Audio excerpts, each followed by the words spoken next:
season. So una na po, Mr. Chairman, Mr. President, ibalik ang tiwala, restore trust.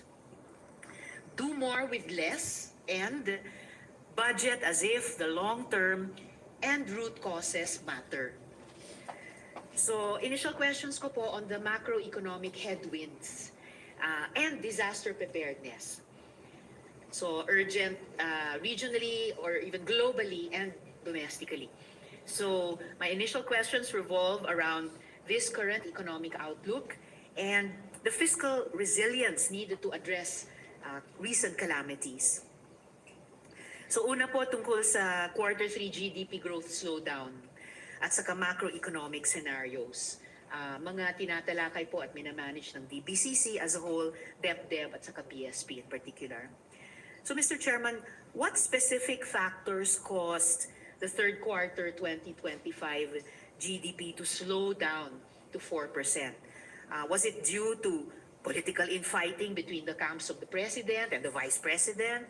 Was it due to low DPWH disbursements or other reasons? And do you have a report on this, Mr. Chairman?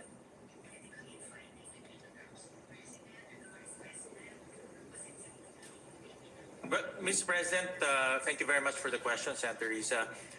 Two factors. Number one is the second half of the year, we experienced a lot of typhoons, including a massive earthquake in Cebu and in the south. This caused a lot of school cancellations, work cancellation, and in effect, a slowdown in terms of economic activity. This also affected our agricultural output. This also affected our outputs of our MSMEs because they're affected by the typhoons. So the first reason is really because of natural calamities, Mr. President. The second is, and we cannot deny this, a slowdown in construction, Mr. President, because of the recent flood control issue and the recent issues in terms of issues in corruption. There was a slowdown in terms of government spending in construction. And this has massive ripple effects, Mr. President, because the construction industry generates a very big multiplier effect, about 10 times, Mr. President. So, in other words, pag nagka-slowdown sa construction, yung mga contractors hindi kukuha ng mga empleyado, hindi bibili ng mga materyales sa hardware. So may mga ganitong ripple effects, Mr. President. So nagkaroon tayo ng slowdown about 4% this Q3. Hindi po nag-factor in sa dalawang major factors na to, yung political infighting at the very top of government. No, Mr. President. To a larger extent, politics is always factored in any business, Mr. President, especially in our country. It's just a matter of how wide or how noisy it is. No, but in terms of the slight slowdown in our economic growth, politics is not part of it, Mr. President.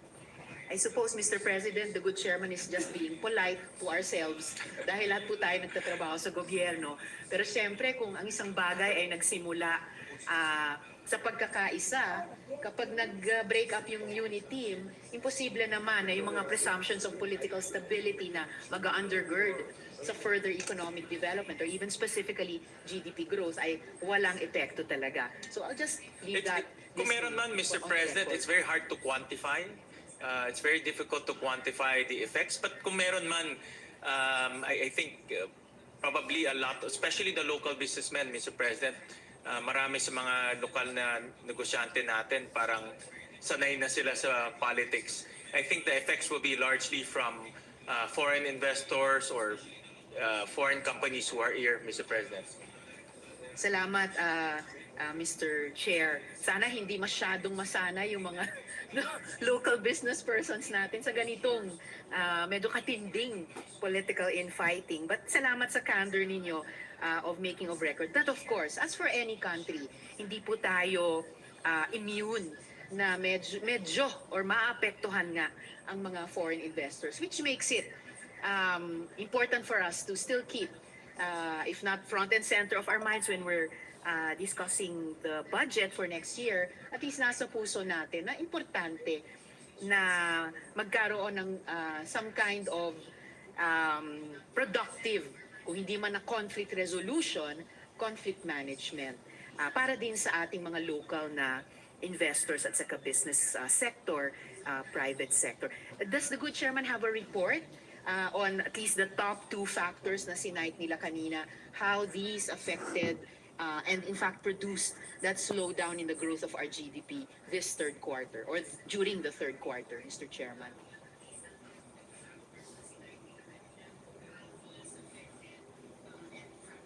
Mr. President, I saw this report from SGV. This is their Philippine macroeconomic update. I was actually reading the report. For example, in Q3 2025, construction contracted by about 0.5%, Mr. President. So just to give you context, for Q3 2024, it grew 9%.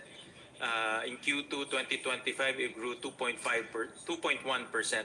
So construction in the past is one of our economic drivers and growing at a very fast pace. But because of what's happening in Q3 2025, it contracted by 0.5%. And that affected our economic growth, Mr. President. Salamat, Mr. Chairman. If the Chairman has a more comprehensive report kahit from DBC. Yes, Mr. President. I would appreciate po, this representation would appreciate him sharing it with the other members. Yes, Mr. President. We'll request from DepDev a much more comprehensive analysis on these two factors, Mr. President. Salamat, Mr. Chairman. Given that a prolonged period of low economic growth and low investor confidence, whether from yung mga foreign investors or potential investors, and of course yung ating mga domestic investors din, a prolonged period which also appears to be affecting the stock market.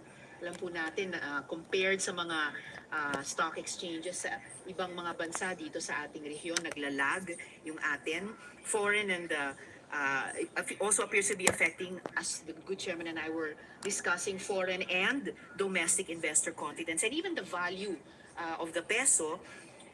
Could a much longer impact than just the previous third quarter of 2025 could have a much longer impact than just the previous quarter.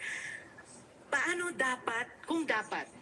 dapat i-revise yung ating macroeconomic assumptions? Dahil general principles naman po ang ating pinag-uusapan ngayon, Mr. Chairman.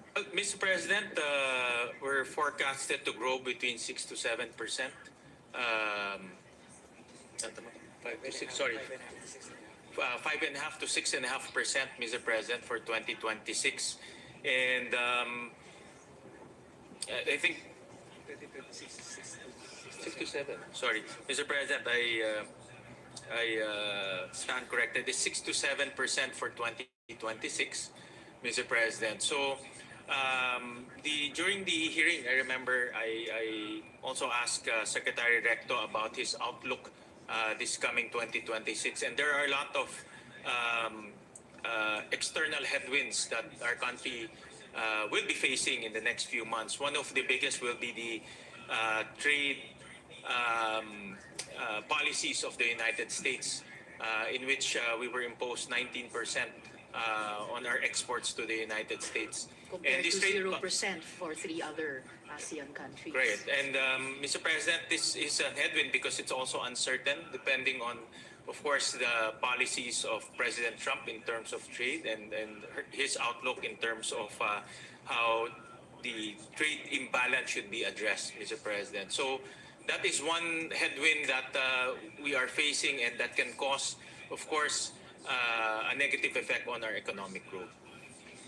So given that, Mr. Chairman, medyo malayo yung yung ambisyon nating italon mula sa previous quarters 4% GDP growth rate. So gusto nating lumundag by at least 50% to 6 to 7% by 2026. Sorry, 5 to 6%. Oh, sorry. Yes, Mr. all right. President, I will stand corrected. Okay, thank you, Mr. Chairman. So 5 to 6% for next year. So that's still at least a 25% jump mula sa hindi nating inaasahang 4% lamang na GDP growth rate nung nakaraang quarter. So, hindi ba ibig sabihin naturally na kailangan meron tayong i-revise sa ating current macroeconomic assumptions, or we'll just continue doing it the way or we'll continue proceeding on the same assumptions, just do them more or more intensively? Or I would presume by logic lang po, by common sense, Mr. Chair, na mayroong kahit papaanong revisions sa ating macroeconomic assumptions. Kasi in a way, catch-up plan ito at medyo very demanding catch-up plan from 4% to 5 to 6% next year, Mr. Chairman. Tama kayo, Mr. President. Talaga magkakaroon po ng pagbabago sa forecast natin until end of the year. And tama ho kayo, next week the DBCC will once again meet and talk about this, possibly a revision in terms of our 2025 economic growth. And also the succeeding years, Mr. President, 2025 to 2028. So, Mr. President, there are a lot of factors that we cannot control. No? For example, yung dalawang bagyo, no? Si Bagyong Tino and Bagyong Uwan, na dumating sunod-sunod. And we saw the devastation that the two typhoons created in our country. The earthquake, Mr. President, also created a lot of aberration in terms of economic activity in the South. So all of this will be reviewed and discussed during the DBCC meeting next week.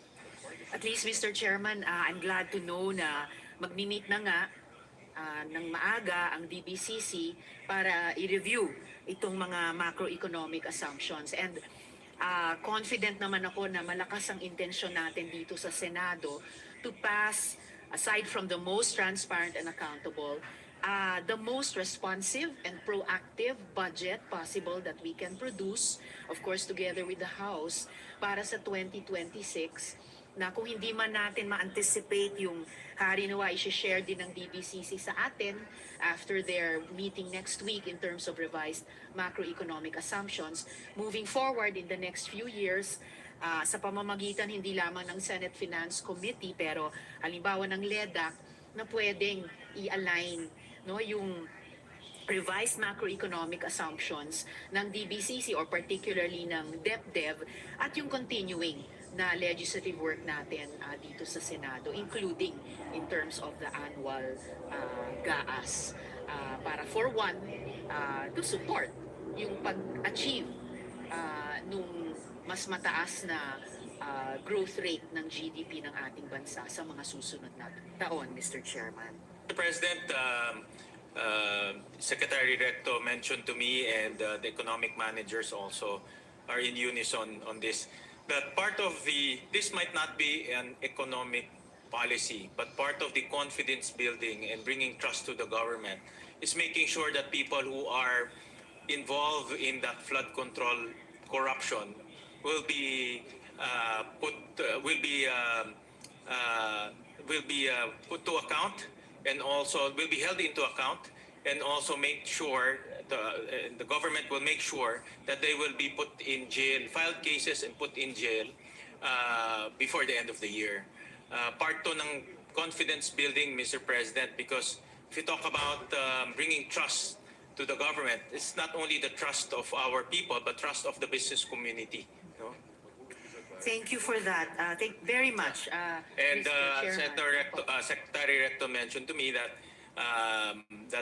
that is an assurance to the Filipino people that justice will be served and people will be put in jail before November 30. Yun po ang kanyang time frame, Mr. Umilis Mr. ang President. timetable, Mr. Chair. So, filing Kanina umaga cases, narinig natin before the end of the year or Well, sabi niya, Mr. President, may before the end of makukulong the month. before November 30. I see. So he said it in very confident manner, Mr. President. So, I understand, Mr. So that's in Chairman. the next 15 days, meron hong makukulong. I see, Mr. Chairman. And And we again, welcome that, Mr. President, because talagang wala hong matututo kung walang makukulong eh. At mauulit lang ho to kung hindi ho makukulong talaga. At mawawalan po ng kumpiyansa ang business community, ang mga investors sa atin kung hindi ho natin gagawin to. And also consumers, Mr. President. And most importantly, taxpayers. No, kasi masakit ho talaga sa mga taxpayers natin na nakikita yung buwis ho nila nasasayang. Kaya it's also an economic policy to hold people to account. No? So by November 30, the economic managers assuring us that people will be put in jail. I 100% support, Mr. Chairman, yung mga sinabi ni Mr. Chairman na what are at stake dito sa usaping ito.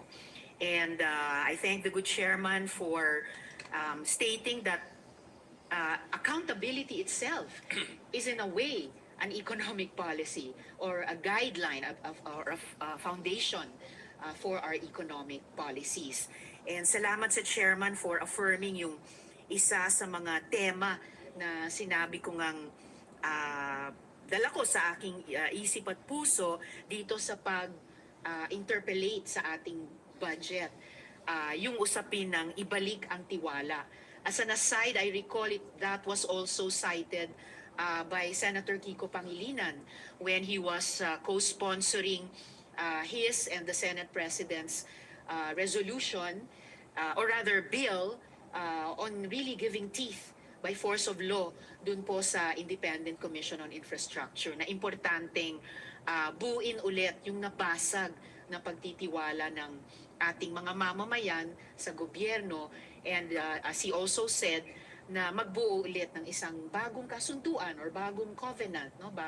Hindi naman bagong tipan kasi sa Biblia lang yon, pero isang bagong relationship of trust between government and the people.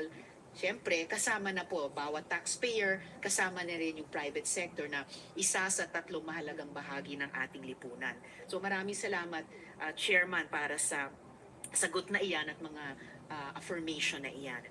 So lastly for this topic, Mr. President, Mr. Chairman, I know that DepDev and the BSP have economic models.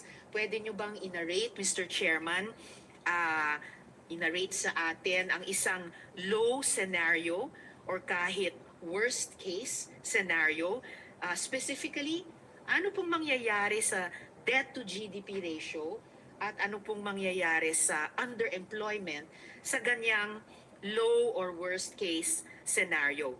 Anong mga sektor ang likely maapektuhan, no, at saang mga rehiyon? We can also return to these later today or tomorrow when the good chairman is ready to present an analytical report. But initially, ano po ang mga thoughts ng good chairman sa ganitong mga tanong, Mr. President?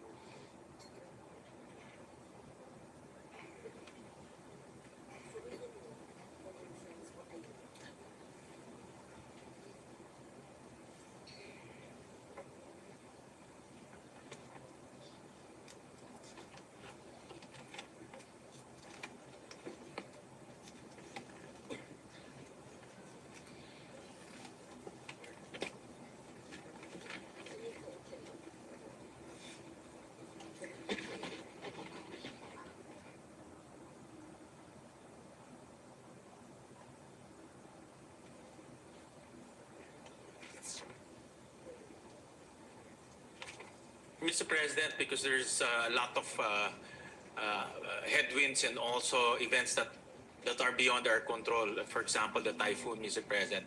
But regardless of that, we will be hitting on target our deficit at 5.5%, Mr. President. We will also have a slightly lower economic growth forecast for the end of the year, about 4.4% to 5%. 4.7 to 5%, Mr. President. And then our debt to GDP will still be at 61.8%, Mr. Sorry, 63%, Mr. President. So, despite the headwinds, despite the natural calamities, despite the lower growth forecast, we will still end up with 5.5%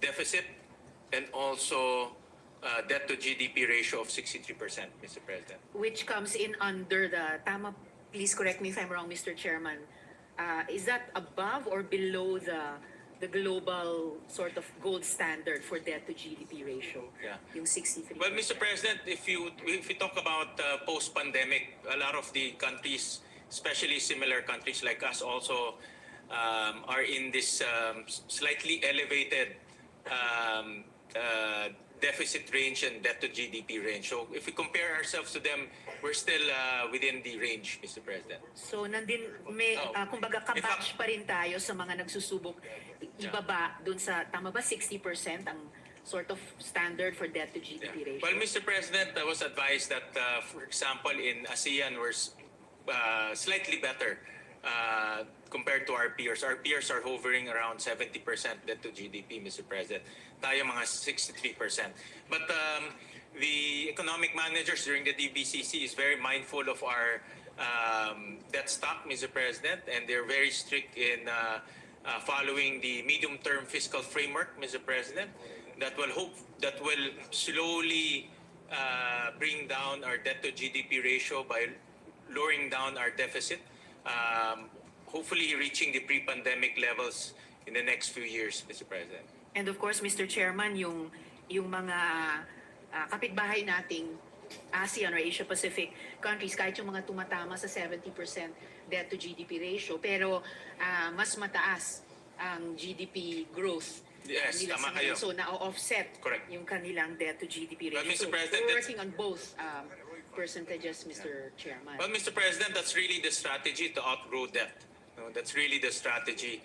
That's why all of this flood control issue is giving us a lot of headache in terms of outgrowing debt. But still, that's why the administration is really bent on holding people to account by putting them to jail, and that will bring back confidence and in turn revive our economic growth in the next quarter, Mr. President. What about underemployment, Mr. Chairman, in a low or worst case scenario?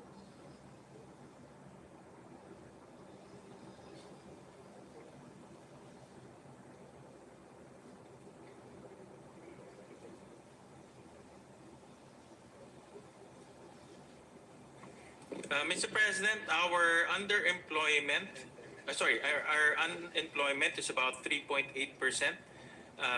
This is as of September, which is third quarter, and this is actually the lowest that we have, one of the lowest that we have achieved in the last 5 years. Underemployment is about 11%, Mr. President. So one of the lowest in the last 5 years. So far in terms of employment, we're doing okay. And at least itong dalawang data, Mr. Chairman, na debt to GDP ratio of 63% at saka underemployment of 11%, ito na yung low or worst case scenario na ina-anticipate natin. Tama po ba? Or One of the lowest, Mr. President. Of course, if we can still push it down, that will be the best case for us, Mr. President. Okay. But looking at the data for the last 5 years, we're doing very well in terms of generating jobs for our constituents, Mr. President. And in terms po, Mr. Chairman, of this level of underemployment and this debt to GDP ratio, alin po yung mga sektor natin ang pinaka-apektado at aling mga rehiyon natin ang pinaka-apektado, Mr. Chairman?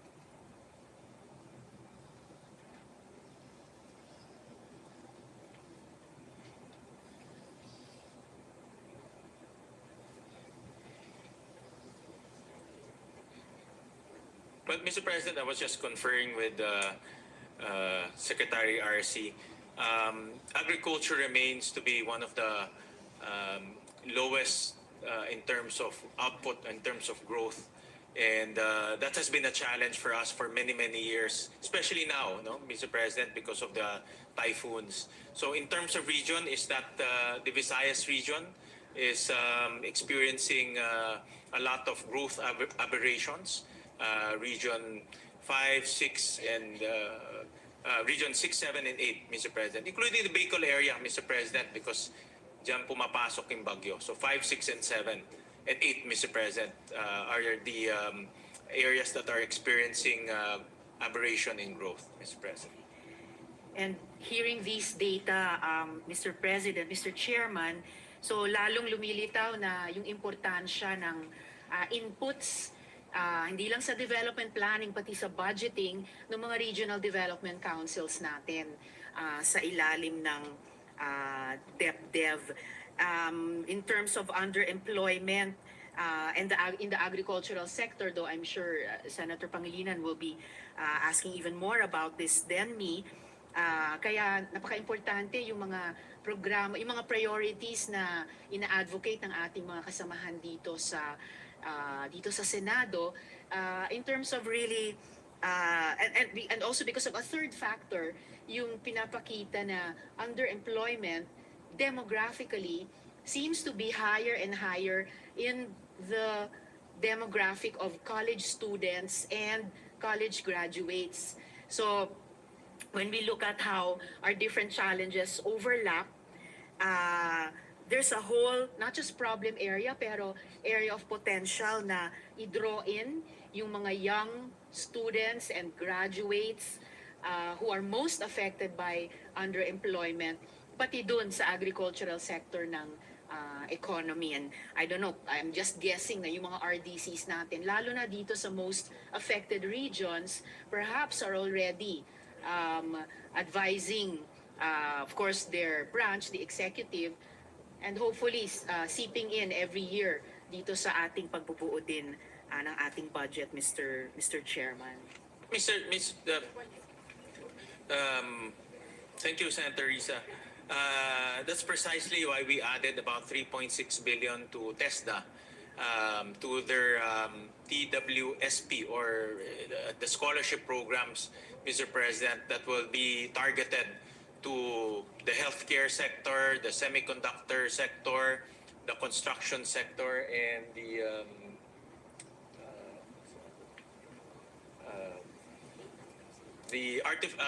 growth of artificial intelligence, Mr. President. So for sectors, specifically in the budget that we have actually we didn't identify it. It's the private sector advisory council that identified it and suggested that we should put scholarship in those very targeted sectors so that we can address the mismatch and address the future needs of our country, Mr. President. Of course, Mr. President and Mr. Chair, I welcome any additions to our technical and vocational training in these different sectors. Although wala po akong narinig na agriculture, but the chairman may wish to comment on that point more sa plenary debates natin on the DA budget. Yes, Mr. President. Salamat, Mr. Chairman. I'll move now to my next topic on post-disaster rehabilitation and the need for a resilient budget. So ito naman po dun sa shop ng DBM, ng DepDev pa rin at ng DOF. So nagdeklara si Presidente ng state of calamity for 1 year. I understand that this will affect the procurement of the remaining 2025 programs and projects. Ibig po bang sabihin nito na pati yung 2026 GAA, once inaprubahan po natin, mako-cover din sa ilalim ng proclamation and emergency procurement? Kasi kung ganon, anong mga safeguards ang in place para siguruhin na hindi aabusuhin ang emergency procurements, Mr. Chairman?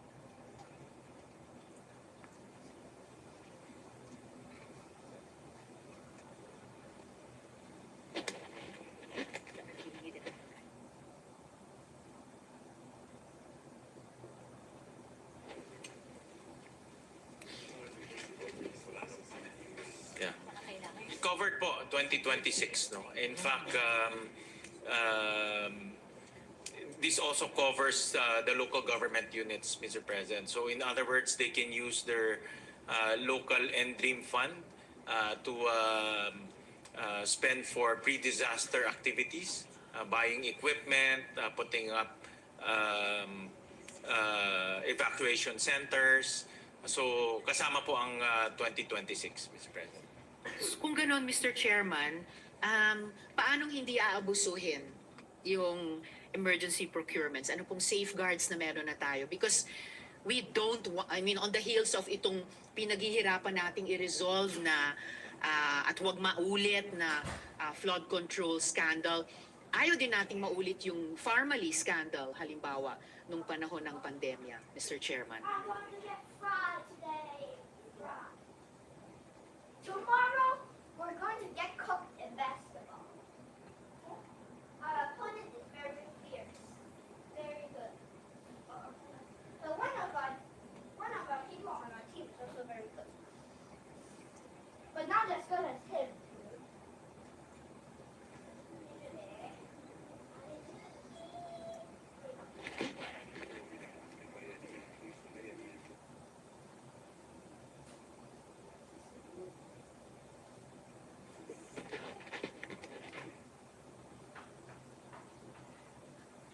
May precedent po tayong pwedeng pag-aralan, Mr. Chairman, dahil nung panahon ng pandemya at nagpasa ang Kongreso ng dalawang bayanihan laws, yung mga yon may mga safeguards, Mr. Chairman. Mr. President, I was just conferring. I was trying to remember when I was a mayor.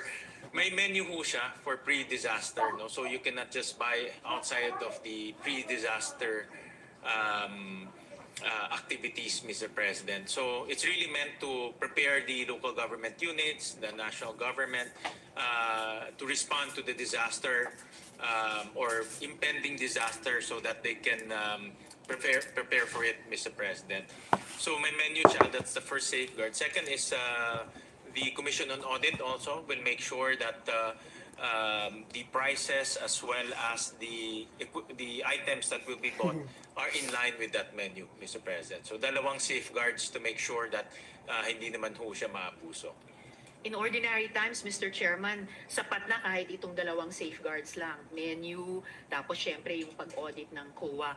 Pero maalala po natin, nung panahon nga nung pandemya, may dalawa tayong ipinasang bayanihan laws. May mga safeguards din po yon, and yet nangyari yung Pharmaly na hanggang ngayon ay hindi pa nga na-resolve lahat ng mga tanong tungkol sa graft and corruption or even plunder doon. So baka pwede pong mas kumuha pa ng mga leksyon sa karanasang iyon or kahit mga iniipon na nating mga leksyon tungkol sa flood control projects para yun na nga po, siguruhin na susundin yung menu, siguruhin na ganap na magagawa ng COA yung mandato niya at talagang masaspot niya kung magkaroon ng mga adverse findings at kailangan ng mga rekomendasyon para hindi abusuhin ang isang sitwasyon na nailikha dahil sa mga abuso na hindi magkaroon ng double whammy sa ating mga mamamayan na taxpayers, Mr. Chairman. Thank you, Senator Risa, for that very important reminder, Mr. President, and also very important point that you made so that the government, local governments, national government will not abuse this mechanism of allowing them to buy without any bidding for pre-disaster purposes. Or any LGUs for that matter, Mr. Chair. For LGUs for that matter. So I was advised by the Secretary of DBM that we will also come up with a GPPB resolution to make it more targeted, Mr. President. So gagawin pa nilang granular yung pwedeng bilhin ng mga LGUs. They will also come up with a sort of like a indicative price for those items, Mr. President. So hindi siya pwedeng, let's say, bibili sila ng let's say lang cement bag, no, or yung pang cover ng mga baha. Hindi naman pwede yung pricing double or triple what the market is already offering, Mr. President. So they will make it more granular through a GPPB resolution and circular, Mr. President. Salamat, Mr. Chair. That's even better kung magwe-weigh in din. Yeah, so meron ng hindi lang dito. post, Opo. kundi may pre-guidance na rin, Mr. Right. President. And in this way, Mr. Chair, nararamdaman ko na we're learning lessons from different experiences at applying lessons in one particular experience dun sa mga iba pa moving forward. So that's For that reminder, Mr. President, napakaganda po at timely yung reminder na yan kasi ayaw na ho natin maulit yung sa Pharmaly, which you were very active in that investigation. Kasi nga, nakikita kasi ng mga iba, kung maluwag ang gobyerno, maabuso no, inside and outside of government. So it's a good reminder, and the DBM is listening, and they will act accordingly, Mr. President. Salamat para doon, Mr. Chairman, at sa DBM din. Of course, we didn't anticipate that 2026 would be a year of post-disaster rehabilitation following two super typhoons and destructive earthquakes in many places. We're already familiar with the possible delays and the lack of budgets that accompany the need to, sabi nga nila, build back better after major calamities. For instance, Mr. Chair, kakailanganin po ba nating i-augment yung NDRRMC budget para sa 2025 at baka i-triple o kahit i-quadruple yung NDRIMC budgets para sa 2026? Tinatanong ko po ito dahil ang DepDev is in charge of post-disaster rehabilitation planning. Tama po ba? So it must have some data coming in already as well as some rules of thumb based on past disasters of similar magnitudes, Mr. Chairman.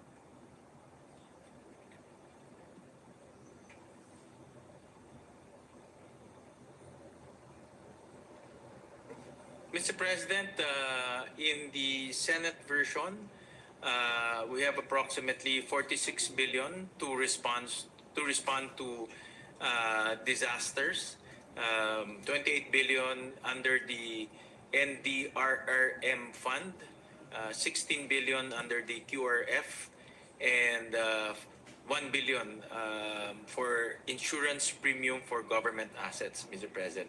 In fact, in the QRF, dinagdagan ho natin to, Mr. President, ng almost around 7 billion, Mr. President. Under the GAP, it's only 9 billion. In the Senate, we increased it to 16 billion, Mr. President, precisely to anticipate for this type of weather disturbances in 2026, Mr. President. At ito po bang 46 billion, Mr. Chairman, ay multiplication nung NDRIMC budget for 2026? For 2026, Mr. President, the NDRIM fund is 20... for 2025, it's 21 billion. For 2026, it's 28 billion, Mr. President. So tumaas siya, Mr. President, ng about 7 billion. By about 70. Tripling ba yun or quadrupling ng budget or hindi naman? Hindi Para naman, sa Mr. NDRIMC? President. Just increase lang natin about 7 billion, Mr. President. Which is what percentage po? 30%, yeah. About 30%. 30% increase. Okay. So hindi kinaya na kahit i-double, dinagdagan po natin by 30%. Meron ho kasing QRF rin, in Quick Response Fund, which is sa 2025, it's 7 billion. In the 2026 Senate version, it's about 16 billion. So almost triple rin, Mr. President. Oh, double, almost double. More than double. More than double, more than Okay, double. Mr. Chair. So at least kung hindi man sa NDRIMC, dun sa QRF. Yes, pwede, Mr. President. I see. And then in mga agencies, may sarili pang mga QRF, Mr. President. I see. So, Ito na pala lahat, sorry. Cumulative na pala itong QRF. Itong 16 billion, cumulative na pala ito. for all agencies. For all Mr. Chair. agencies. Alright, I understand po. Yung augmentation sa NDRIMC budget for 2025, nagawa po ba yun or magagawa po ba yun?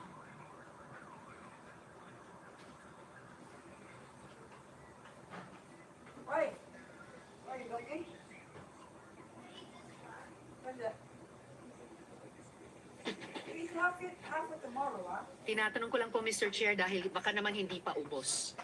Mr. President. Naabutan itong mga super typhoons. Yeah, tama ho kayo. Hindi pa siya ubos. I was advised the latest count for the NDRIM fund is about 2 billion, Mr. President. May balance ng 2 billion pa, Okay. Mr. President. Not a small amount, Mr. Chair. Kahit ninipis yan pag ginamit sa disaster relief and rehabilitation nationwide, it could still make even a small starting difference sa Yes, long-term Mr. President. rehabilitation, Well, Mr. Chair. towards the end of the year na tayo, so nakunod, wala naman pong mangyari. So meron pa tayong 2 billion left to cover, Mr. President. Alright, salamat, Mr. Chair. Huling tanong ko po for this round, Mr. President, Mr. Chair, para magsususpend muna ako to give way to other colleagues na gustong magsimulang mag-interpellate sa general principles. Ano po yung ballpark figures for damage and loss at ballpark figures for rehabilitation costs para sa 2026. We're looking here, Mr. Chairman, for estimates based on a rapid recovery plan. By rapid, 3 years po. So yung remaining term ng administrasyon aimed at bounce back and increased resiliency in drainage, urban spatial systems, syempre infrastructure repair, insurance coverage na nabanggit na rin ni Chair in the previous question, and income support. If the good chair doesn't have these available, at least po I would appreciate some key empirical insights so that we can discuss these thoroughly as we amend the budget, Mr. Chair. Mr. President, I was advised that the who's estimating? The OCD is still in the process of collating all the information, Mr. President, and they want to make sure that they have the accurate numbers, Mr. President. So, in a matter of a few weeks, we will get that final number, and we can submit it to Her Honor so that she will be guided. So, but as we speak, Mr. President, the DBM has already allocated some amounts for response as well as reconstruction, Mr. President. But the final number will come in the next few weeks, Mr. President. Salamat, Mr. Chair. And meaning, papasok sa atin bago tayo mag-finalize ng Yes, Senate Mr. version. President. Malalaman na natin hanggang- yung final number. And ibabangga natin yan to the existing proposal for 2026, Mr. President. Salamat, Mr. Chair. And would the Chair know kung nag-formulate na rin ang OCD ng some kind of a rapid recovery plan over the next 3 years or so?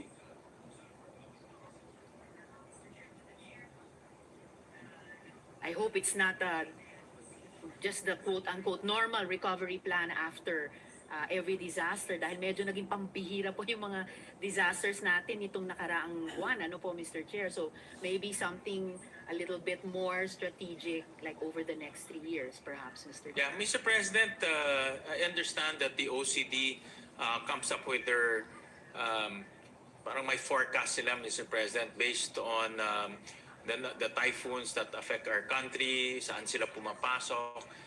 Even each agencies will have their own estimates on potential damages, for example, in agriculture.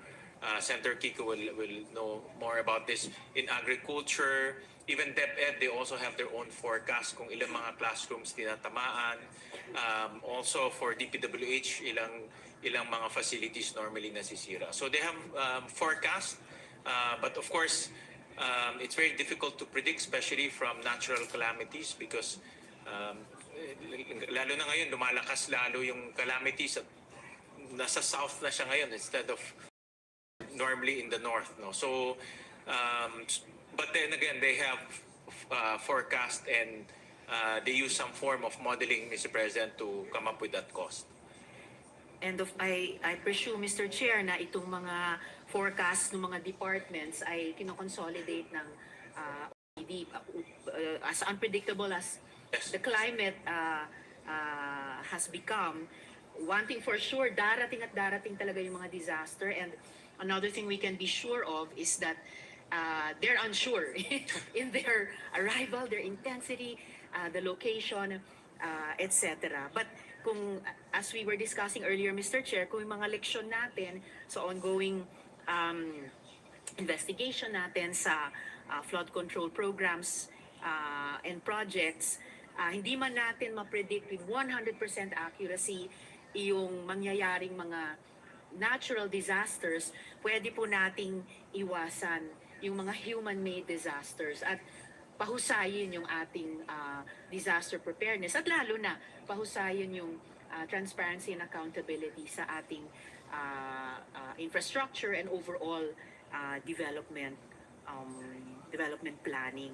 Mr. President, yes, just to interject, there's a running balance that was just provided, Mr. President. Running balance po to Mr. President. So for infrastructure damage is about 495 million. For agricultural losses, it's 323 million. So a total of about 818 million. And I'm This sure is for Typhoon Uwan, Mr. President. So isang typhoon pa lang to, Mr. Opo. President. So they're consolidating, it's a running balance and they're consolidating all of the damages caused by different typhoons and earthquakes, Mr. President. Salamat, Mr. Chair. At I'm sure pag na-consolidate po lahat ng figures para sa damage and losses at yung figures para sa rehabilitation, hopefully may kasama pong key empirical insights ng OCD or even ng DBCC. What do these numbers mean in terms of our moving forward investment in disaster resilience, preparation, and response na every year pwede nating i-break down into anong klaseng budgetary support ang ipopropose natin para sa mga ito. So, Mr. Chair, maraming salamat po para dito sa first round. Magsususpend po ako. Maraming salamat, Mr. Chair. Suspend for now in order to give way to the other colleagues na magsimula din sa pag-interpolate sa general principles. Thank you very much, you. Senator Risa. Maraming salamat po. Majority Leader. Yes, actually, Mr. President, just to read the names on the list so that we can follow the list. After Senator Judy Villarosa, it's Senator Villanueva, Senator Cayetano, Senator Pangilinan, Senator Marcos, Senator Tulfo, Senator Legarda, and Senator Marcoleta. So this is the line of the listing. So anyway, some are not here, so maybe we can jump into those that are already here. If it's permission, Senator Pangilinan, may cleanan daw si Senator Erwin. And then maybe after Senator Erwin, we can give it to Senator Marcoleta and then to Senator Pangilinan. Sure. Oops, sorry. So you're seeking the recognition of Senator Erwin Tulfo? Yes, with the permission of the body. To And then continue. after that, I will now Continue discuss with with the the two gentlemen interpellation. who will go Yes. ahead. But Senator Erwin, Senator Erwin Tulfo is recognized. You may proceed. Thank you, Mr. President. Before I start my interpellation, I'd like to thank the Committee on Finance for sponsoring this important measure. Sabi po sa President's budget message, let us work together to realize the full potential of our nation. I support the President's budget message. I will be short, Mr. President, and I will give way later to the next interpellator. I only have 2-3 questions. 6.7 trillion for 2026 national budget, Mr. Chair. What assurance or guarantee can you give the public that is watching right now sa kanilang mga tahanan, opisina, that this 2026 national budget, there are no more pork barrels or budget for kickback, na ito po ay talagang lean, mean, ika nga na budget na hindi na po pagkakitaan tulad na nangyari last year and the previous years, Mr. Chair. Maraming salamat sa napakahalagang tanong, Senator Erwin. Kasama po ako na gustong siguraduhin na itong budget na i-present natin at aprobahan later on ay lean, mean at corruption-free, Mr. President. And yun po yung naging mga prinsipyo na sinundan ho namin doon sa pagbabalangkas at paggagawa ho nitong budget na ito. So unang-una, sinundan ho namin yung matagal ng advice ni Senator Lacson na bawat project ay meron pong station number. So itong budget na ito, pag titignan ho natin, pwede ho natin makita sa website, yung publiko pwede makita sa website. Lahat po ng mga DPWH projects may station number. So ibig sabihin, alam nila ho kung saan, alam ho nila gaano kahaba, alam ho nila magkano. Yan po yung una. Pangalawa po, tinanggal na ho natin yung isang para sa akin controversial na pondo na nasa ang program funds. Ito po yung SAGIP na pinagkuhaan po ng flood control projects noong 2023 about 30 billion projects pumunta po sa flood control. Sa 2024, about 80 billion pesos po pumunta sa flood control. Wala na ho yan. No? Hindi na ho yan kasama sa Senate version. No? So hindi na ho nila pwedeng gamitin itong sagip para po sa flood control. Yan po yung pangalawa. At pangatlo, yung ibinigay ho, isinumate ng DPWH sa atin na mas mababang CMPD. No? In short, ito po yung cost ng bawat materyales sa construction ay in-apply na ho natin sa budget ng DPWH. Kaya makikita ho natin yung budget ng DPWH from 620 billion more or less, napababa ho natin ng almost 53 billion. No? So in-apply ho natin yung mas mababang cost na ibinigay ng DPWH pagdating po sa mga materyales. So makikita ho natin na parehong proyekto, mas mababa po yung presyo. Alright, thank you, Mr. Chair. Marami po pala mga safety measures. Tanong ko lang po, bakit po mas mataas na 7.4% ang proposed 2026 national budget kumpara sa inaprobahang 6.326 trillion para sa taong 2025? May we know, Mr. Chair, the reason behind the 7.4 increase in the budget despite trimming down the budget for flood control? Ika nga, binawasan na natin, kinat na natin dahil nakita po ng Pangulo na doon pinagkakitaan. Actually, Mr. President, kung titignan ho natin yung new appropriations ng Senate version, mas bumaba pa nga ho kumparat sa isinumite ng executive ho sa atin. Bumaba ho ng almost 68 billion po ang inaprubahan ng Senado dahil tinanggal ho natin yung malaking bahagi ng unprogrammed funds. So in other words, yung new appropriations na new appropriations sa Senate version mas mababa po ng 68 billion, Mr. President. Ngayon, Mr. President, yung mga natipid ho natin, yan naman po ang ibinigay ho natin sa education. No? Kaya ho, ang education sector ngayon ay makakakuha ng about 4.5% of our GDP. No, ito po ang pinakamataas na allocation sa history po ng ating bansa. Sa classroom po makakakuha sila ng almost 63 billion pesos in terms of classrooms.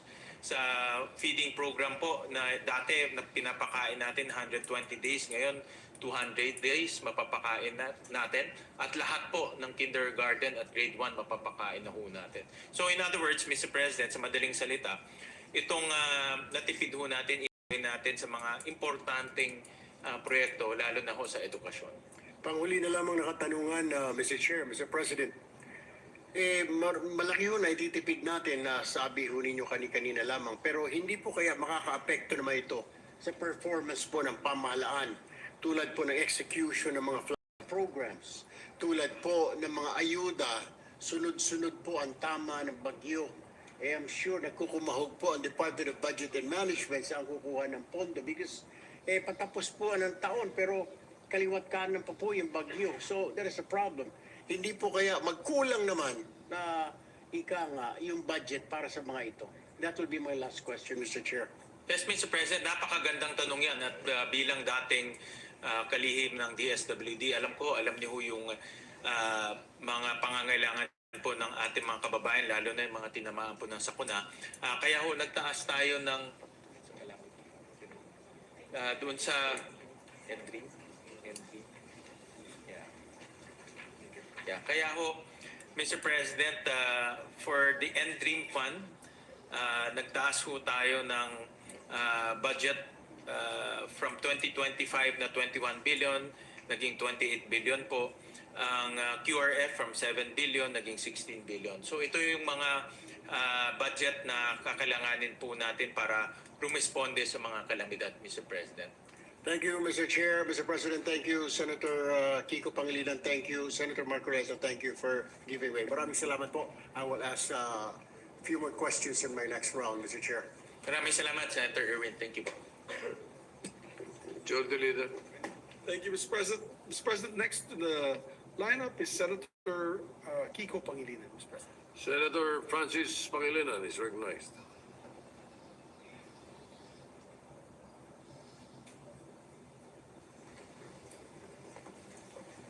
Thank you, Mr. President. Thank you, Majority Leader. Thank you, distinguished colleagues.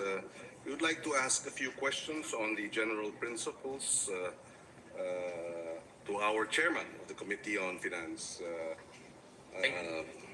And therefore, we can proceed. Thank you, Mr. President. Mr. President, as far as general principles is concerned and the development, the DBCC, I guess it's very clear that the drop in the economic numbers, the GDP growth for the last quarter is very telling. The projected growth was about 5.4, 5.5%, Mr. President, But, projected. but the actual number was 4%. For third quarter, Mr. President. Yes. So the average to date is about 5%, Mr. President. Yes, and this third quarter drop is the lowest in Since the pandemic levels, Mr. yes, President. yes, and therefore it's a serious concern. In that drop, Mr. President, have we factored in the numbers of the agriculture sector? Because I understand their numbers were much better. Yes? Yes, those numbers factored in the agriculture sector, Mr. President. But Mr. President, for third quarter, our agriculture grew by 2.8%, Yes, Mr. President. yes. So it's really the construction sector that dragged down the economic growth, Mr. President. Yes, that's correct. The agriculture sector grew by 2.8% in the last quarter. But what is the projection for 2025? What would be the agriculture numbers, barring any major downturn in the economy? Are we projecting a higher increase in GDP contribution compared to last year?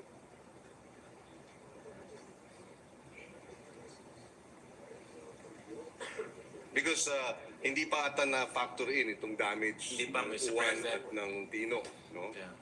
So, well, I asked that because, well, even if, assuming that you do have 2.8% growth for this last quarter for agriculture, and the overall growth of agriculture, we believe, is continues to underperform. Would that be correct? Agriculture contribution to GDP continues to underperform. Yes, Mr. President. In fact, I've been looking at the agriculture output for quite some time. It's normally in the negative, Mr. President. Yes. And because of various reasons, one of the major reasons is the typhoons and calamities that normally destroys the farmers' crops, and also the reduces the output of our farmers, Mr. President. Yes, would you agree that if we spent more in agriculture, government spending in agriculture would somehow address the challenges of its underperformance? Well, Mr. President, spending is important, but wise spending, and spending Yes. where it can lead to increase in output, increase in productivity, as well as address probably climate change or the effects of typhoons, Mr. President. So I believe that because of this unpredictable weather changes, we need to make sure that there is some form of shock absorber, Mr. President, so that farmers can recover as quick as possible from the onslaught of the typhoons, Mr. President. Mr. President, there's now an estimate for full year 2025. The estimate is about 3%, Mr. President. So actually not bad for agriculture. But still underperforming. I mean, relative to Yes. other countries, for example. I go back to that point of, well, I would like to phrase it as we must have correct spending rather than corrupt spending. Yes, Mr. President, yes. absolutely correct. And the flood control is an example of corrupt spending. No? Now, if correct spending is important so that we can address what we all agree to be an underperforming sector, may we know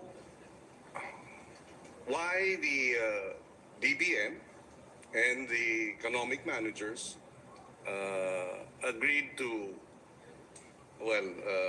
did not provide the budget request as requested by the Department of Agriculture. The Department of Agriculture, if I understand correctly, requested for a 245 billion budget for 2026. But what was approved by the DBM and I suppose the Office of the President was 176 billion. In other words, a difference of 68 billion. May we know the rationale behind the reduction? I know, DBM will always reduce whatever it is that the agencies request. We'd like to know because, the context of my question is such that when are we going to catch up? Or is there a catch-up plan to bring our underperforming agriculture and fisheries sector to perform properly, effectively, and to make greater contributions to GDP? I say this because 10 years ago, our net import of agriculture products was $10 billion. We were a net importer of about $3 billion in 2015. Today, in 2025, 9 years later, we are a net importer of $20 billion of agriculture products. Nagdoble yung ating importation ng agriculture products in the last 10 years, 9 years. And that should that create alarm bells that something is terribly wrong with our agriculture performance. And coming as it does, even Singapore is exporting more than we are. They're exporting about $12 billion to our $7 billion export. So, and here, amidst all this, the DA has requested for 245 billion, and we reduced the request by almost 70 billion.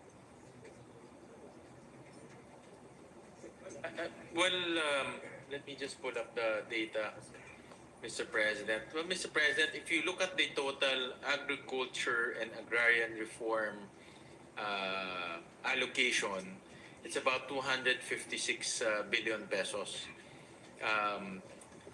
But I understand you also reduced the DAR budget.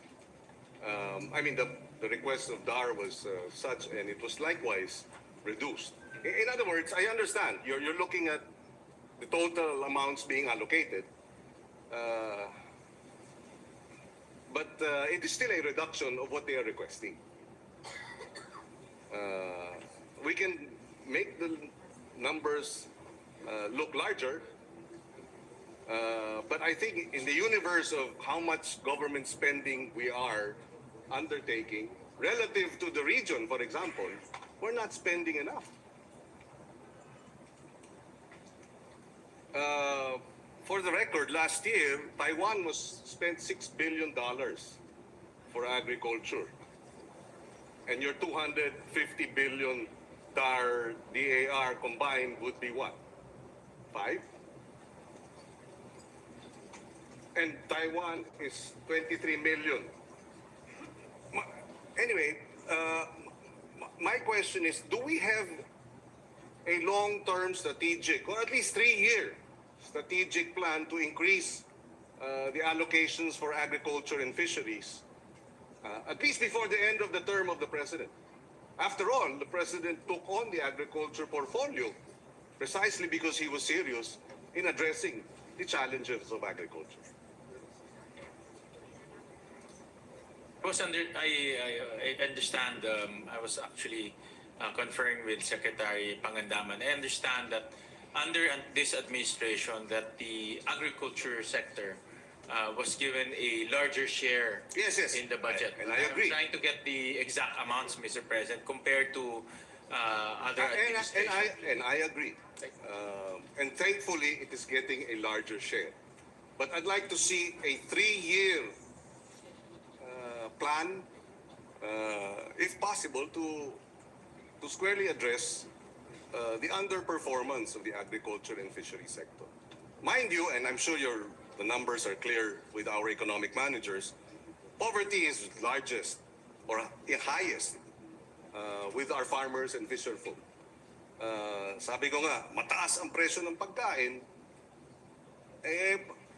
how do we expect it to go down if our productivity is such and our food producers poverty incidence is double the national average. Poverty incidence is about 27% in farming and fishing communities among farmers and fisherfolk, while the national average is 16. So if your food producers are hungry,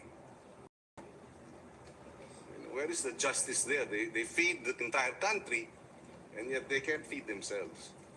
And so, yes, I understand the numbers are great, they're better, but can we expect, okay, just a policy question that I hope can be answered. Can we expect more increases in the budgetary allocations for the next 3 years for agri and fisheries? Well, Mr. President, if you remember, no less than the President sat as the Agriculture Secretary for, I think, almost a year, Mr. President. And that signals the importance given to the agriculture sector by this administration. Dahil talagang si Pangulo na ho ang umupo para masigurado niya yung mga problema, maayos niya personally yung mga problema natin sa agriculture. At more importantly, pag Pangulo nakaupo doon, sigurado yung budget lalaki, Mr. Yes. President. So, Mr. President... At lumaki naman. At lumaki naman, Mr. President. In fairness, lumaki naman. Yeah, lumaki naman, Mr. President. As to the long-term, the 3-year or the long-term plan, Mr. President, may I ask the indulgence of His Honor that during the budget of the... Well, you will be defending the Yes. budget of the... I will be defending. But I wanted to hear the side of the economic managers, precisely because the DA asked for X amount, but the DBM and the economic managers slashed it by 70 billion or 68 billion.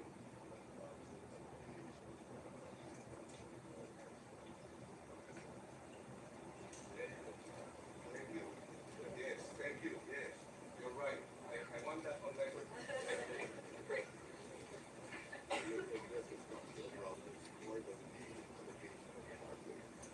Actually, Mr. President, I was conferring with Secretary Recto and the economic managers. The agriculture sector remained to be a core and a key sector for the economic managers, Mr. President. And they do note that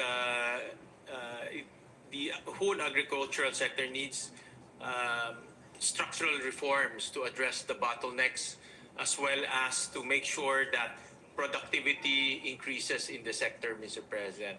So nabanggit ko kanina yung spending on the right and efficient programs and projects. That's also the concept that they are implementing, Mr. President, that it's not only spending or the peso amount being allocated to the entire sector, but addressing the bottlenecks and also the structural issues in the sector, Mr. President. Yes. So the economic managers acknowledges that. It's part of their agenda, Mr. President.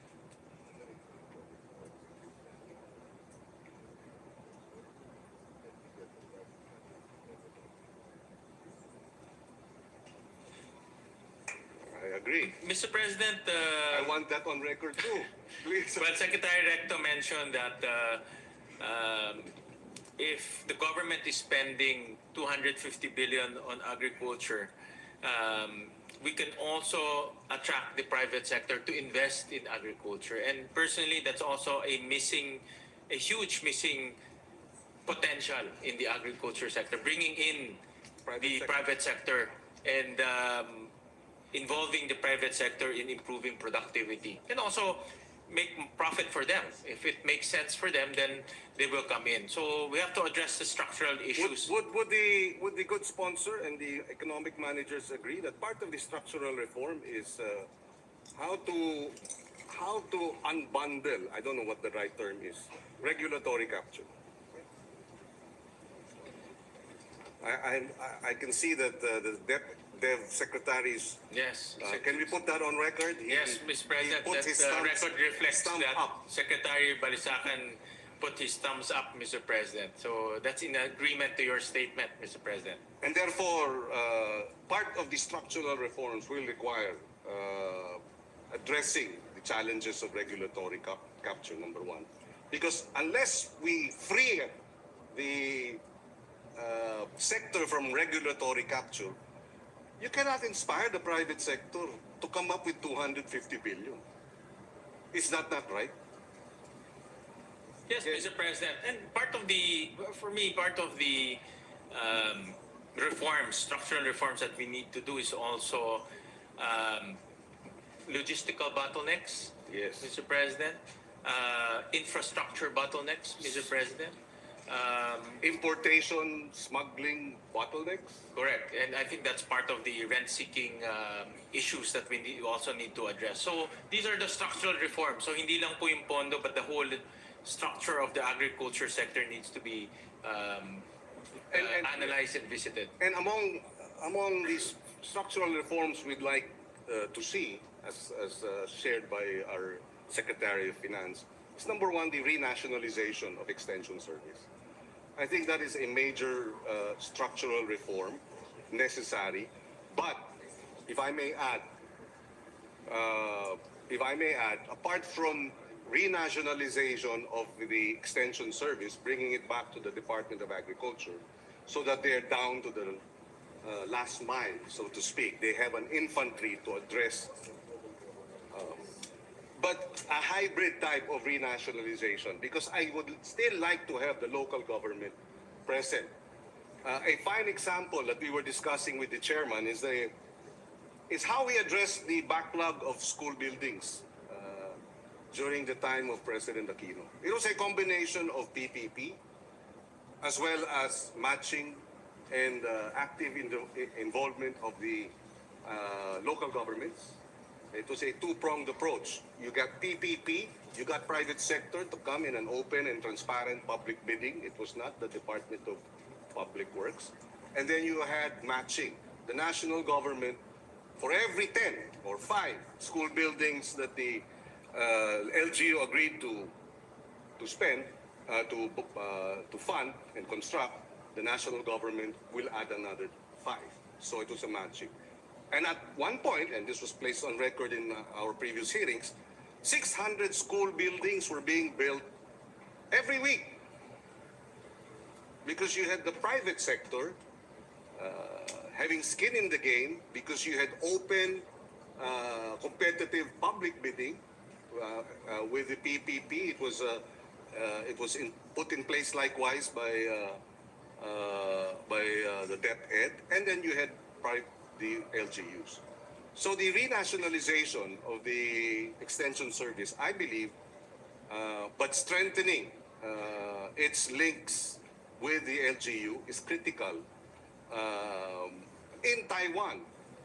And I'd like this to be on record. The number of extension workers per farmer is 18 farmers, 1 extension worker. There are 580,000 farmers in Taiwan, according to their ministry.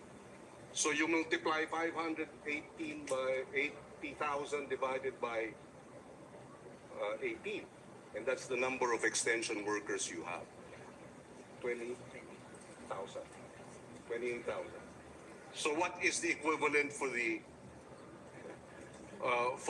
Department of Agriculture? Because right now, and I've said this,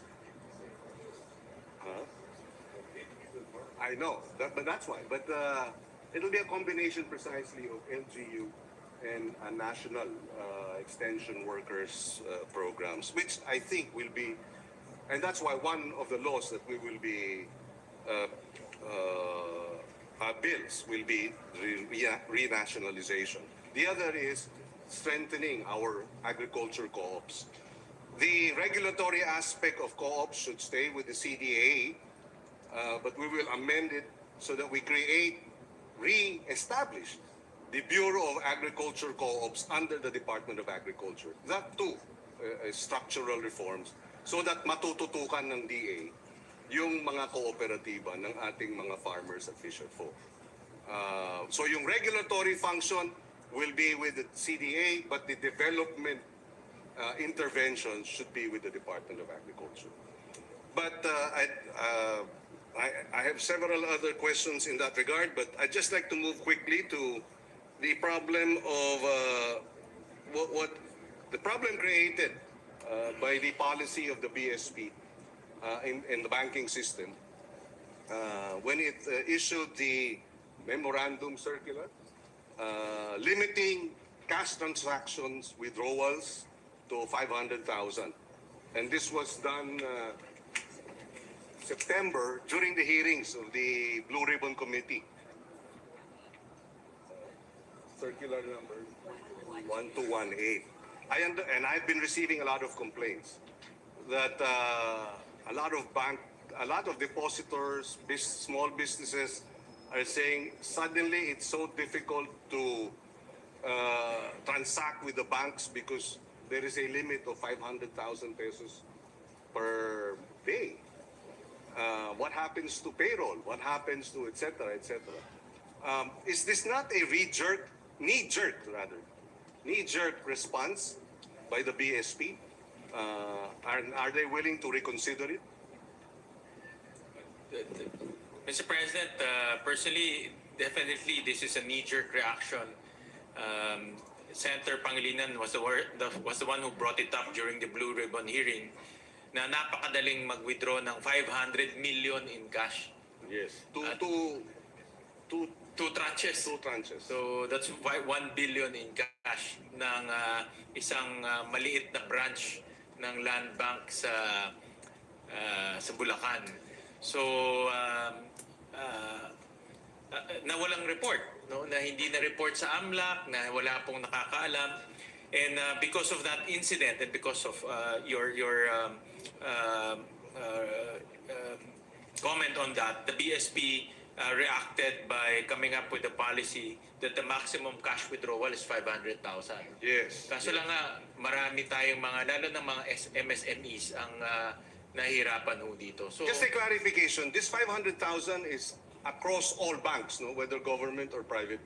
yes, all banks, Mr. President. And I was made to understand po by BSP that pwede naman para ho lumaki basta may supporting documents. No? But then again, I guess as a general rule, everything is 500,000. But I understand that they are reviewing this policy because of a lot of negative comments that they are receiving. Could it have been a contributory factor in the drop in economic transactions? And therefore, baka sana 4.2% ang growth natin noong third quarter naging 4 kasi nga ang hirap mag-transact sa mga bangko. I don't know, no? I'm just thinking off the top of my head. Yeah, I think Senator Rector's made possible. This is possible. And also moving forward, it can also create some negative effects, Mr. President. And the BSP is the BSP acknowledged this, Mr. President, and they are now reviewing this policy. So, Yes, thank you. And you mentioned the land bank. And I remember this because there seemed to be a conflict between the BSP appreciation of what was happening and the land bank's appreciation of what was happening. Because the land bank, a few days after we cited these concerns, well, first the BSP. The BSP, if I may quote, the BSP said, BSP shocked by cash piles in flood control corruption. No? This is a Philippine Star. It was worse than we thought. I'm quoting the governor. Ellie. This flood control scandal was much of a shock to us as it was to you, but we're working hard to fix it. So that's the BSP concern. But the land bank, when was it? September 30 issued a statement saying that all their transactions with the DPWH were above board, as we were investigating it. So, which is which? Is it shocking or is it above board? May we have a clarification, Mr. President?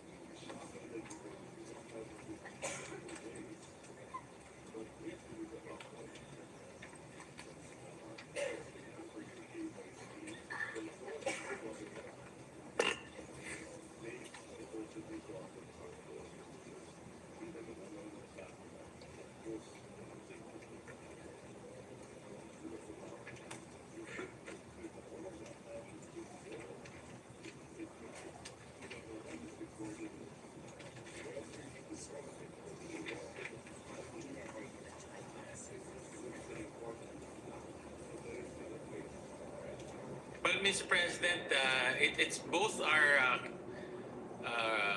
they acknowledge both statements. First, they were shocked because, like you have exposed, it's easy to withdraw 500 million pesos in cash in a matter of, and another 500 million pesos in cash in a matter of days. So, but based on their policy, this is within their policy, Mr. President. Albeit, and I also acknowledge that this policy is not a very well thought of policy, meaning you can just withdraw 500 million easily, just like that. That's why they reviewed that policy and changed it, Mr. President. But what's also very peculiar, Mr. President, is this type of transaction should be reported to AMLAC. It should be flagged as suspicious transaction. And I understand that the reporting mechanism happens in a matter of a few days or almost instantly. But obviously the AMLAC did not respond or investigated this. Well, I have to check, no? But my understanding was they did not report it as a suspicious transaction because it is a covered transaction. It's a covered transaction, But not Mr. a suspicious transaction. Yeah, Mr. President, but I think both covered. And I was lectured by somebody from Land Bank online, posted saying that I should know the difference between, said the difference between covered and suspicious.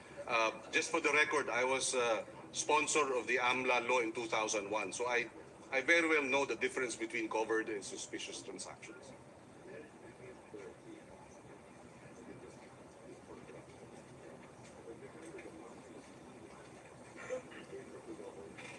Mr. President, I was made to understand that because this client, I understand ito yata si Sims, no? Sims. No, si Miss Sims ay Sally Santos, I think the name is Yes. Sally Santos, if I remembered correctly. She passed the Know Your Client policy. And at the same time, she's a government supplier or contractor. So because of the transaction, the land bank assumed that everything is regular.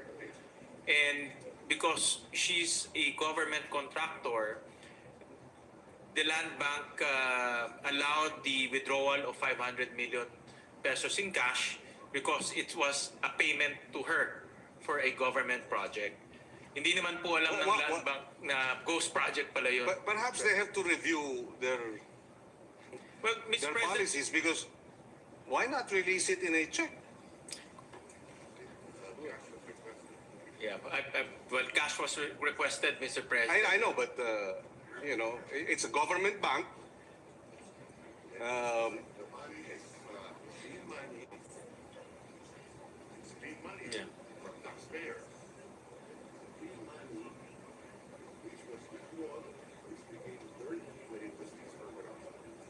Well, Mr. President, because of regularity, si Miss Sally Santos was paid, because she's a contractor. Yes. But I think, Mr. President, personally, I think land bank should be circumspect and also be more vigilant in this type of transaction. Hindi Well, naman, my concern, yes, I share your sentiments, Mr. President. And I agree, yes, I agree Yeah. with you because, well, the statement of Land Bank felt like they were absolving themselves while we were still investigating them. No? I mean, I can understand they're protecting their bank, you know, and their depositors and their desire to protect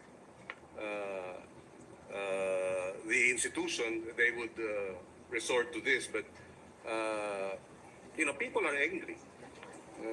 And the public sentiment, as I said that, and the response of Land Bank, the people were saying they did not agree with the position taken by the bank. And anyway, moving forward, I think they should review that. Plus, you know, there's a they say that when it's a matter of law that when you make a testimony or you come up with, you know, testimony for it to be believable or credible, it has to be consistent with human experience. Of course, it's not exactly four square behind that release of 457 million in two tranches. But as a banker, and I've asked all maybe 5 to 6 bankers, and I said, would you consider this as a regular? The release of 457 million pesos cash in two transactions within a period of 2 days? And none of them said, oh, that's okay. All of them said, wait. And then, but you have Land Bank saying everything was above board, etc., etc. But at least eventually there were some intermediaries who relate to me that they're reviewing their current position, and then I said, okay, thank you, but because my concern was precisely, you mean to say if that was above board, then we will have more 457 million cash transactions in the future, and it's still okay. So moving forward, I hope that matter is clarified, and also the 500,000 pesos cash perhaps should be revisited.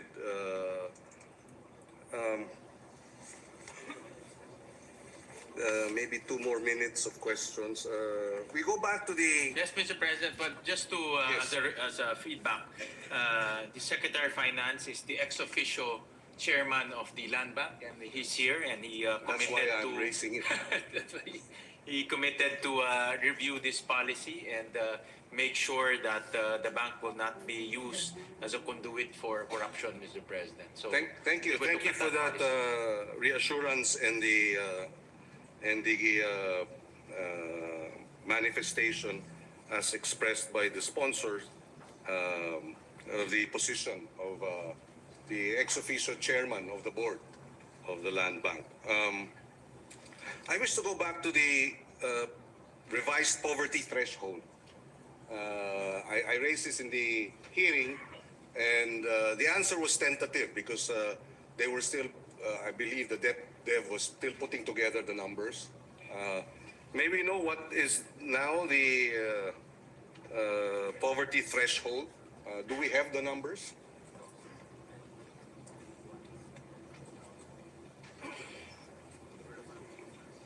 Yes, for a family of 5.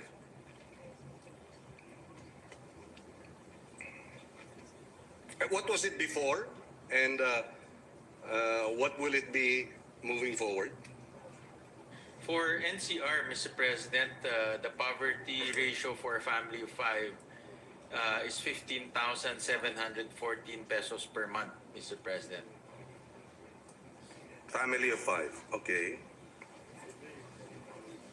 This is 2025, October 2025. This is as of 2023, Mr. President. Okay, 2025. And the estimated poverty threshold for 2025, Mr. President, will increase to 20,312 per month for a family of 5, Mr. President. Okay, that's the estimate, 20,000 Yes, Mr. President. for NCR. This is for NCR, Mr. President. So it's by region, or would you have? Yes, by region, Mr. President, because the food prices per region is different, Mr. President. But if you average it out, what is the national average?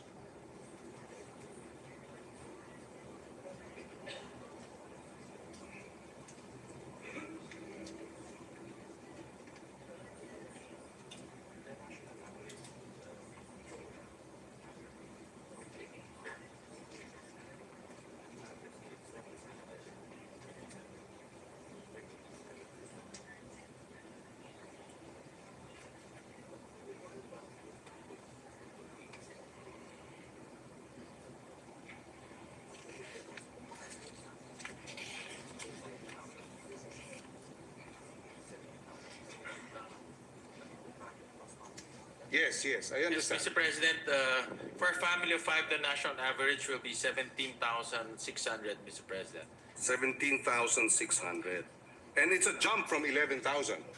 Yes, Mr. President, you're correct. Okay, good. Because that's precisely why there was a degree of concern about the 64 pesos per day food threshold based on the 11,000. And now it's almost double. Actually. Yes, Mr. President. Well, Mr. President, as you know, as our economy grows, our poverty thresholds go down as Yes. well, Mr. President, and that's good for us, Mr. President. Okay, so just to run up, NCR, it's 15,500 per month in 2023, and it's projected, estimate to be 20,000 a month for a family of 5 for 2025. And the national average, of course, it varies for every region, would be the poverty threshold would be 17,600 a month. Okay. Yes, Mr. President. Thank you for that information. I have other questions, but I will go through perhaps a second round and allow other colleagues to raise their questions. Thank you very much, good sponsor. Thank you very much to Secretaries Recto, Your Honor. Secretary Balik. Your Honor, Senator Pangilinan, aren't you going to ask about the 500,000 limit? Yes, I just did, Mr. President, and And what do they plan to do? they are now reviewing it. Ang sagot nila is basta may supporting documents, it can be higher than 500,000, but they agree that it has had an effect in terms of well, in a way, the ease of doing business because transactions have become more difficult, bank transactions. And they've also said that it may affect the overall health of the economy when such economic transactions are hindered because of such policies. So they're now reviewing it, and they're hopefully you can end the review and come up with a more flexible policy. Mr. Sponsor. Well, Mr. President, you can view this as a friction in business, Mr. President. For example, before, if you need to give salaries to your employees, you only need to go to the bank once. But now you have to go several times because of the cap, Mr. President. So it's friction in a sense that you waste time, you waste gasoline, you waste effort. So friction, as we all know, slows down our economy, Mr. President. Thank All you. right. Thank you. Thank you, Mr. President. Thank you. I'd like to place on record that I'm very thankful that we have Senator Win Gatchalian as our chairman of the Committee on Finance. He has been very sympathetic to the agriculture sector, and we thank him for that. And we hope that in the next 3 years, we will have leaps and bounds in terms of government spending in agriculture, correct spending in agriculture and fisheries. Correctly, of course. Yes, thank you. Thank you, Senator. Mr. President, thank you, Majority Leader. Thank you, good sponsor. Thank you, Secretaries RC, Secretary Rav, Secretary Amina, and to the entire DB, to our representative from the BSP. Maraming salamat. Thank you very much. Thank you. Majority Leader. Yes, Mr. President, next to interpolate is Senator Joel Villanueva. I move that he be recognized. Senator Joel Villanueva is recognized. Thank you very much, Mr. President. Thank you, Majority Leader.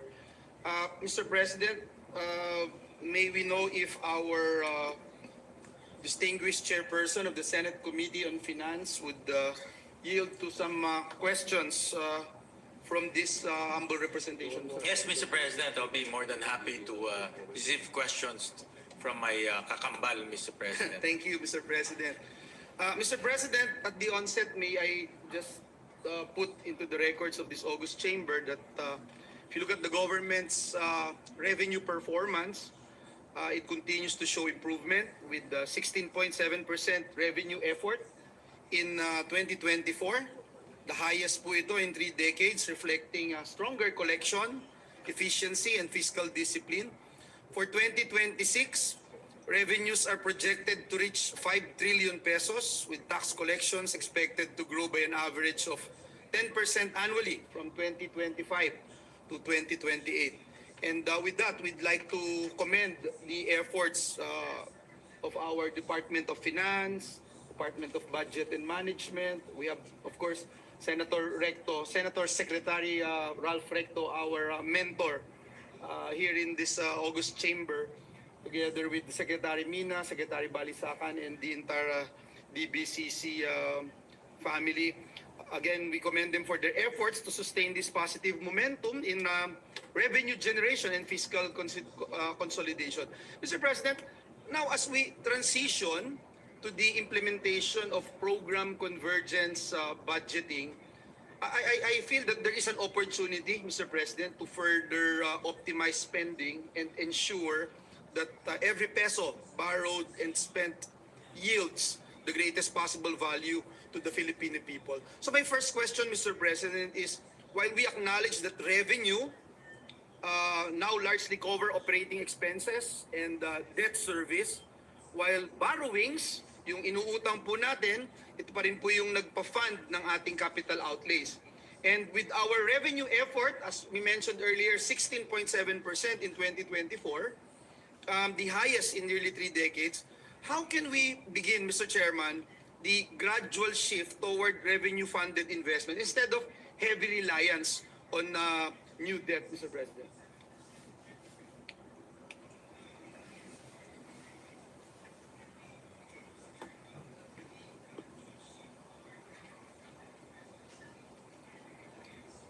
Mr. President, I can attest that the country is doing very well in terms of revenue effort. In fact, I just came from a tax forum in Jakarta, I think 2 months ago, and we were comparing numbers in terms of revenue effort here in the ASEAN.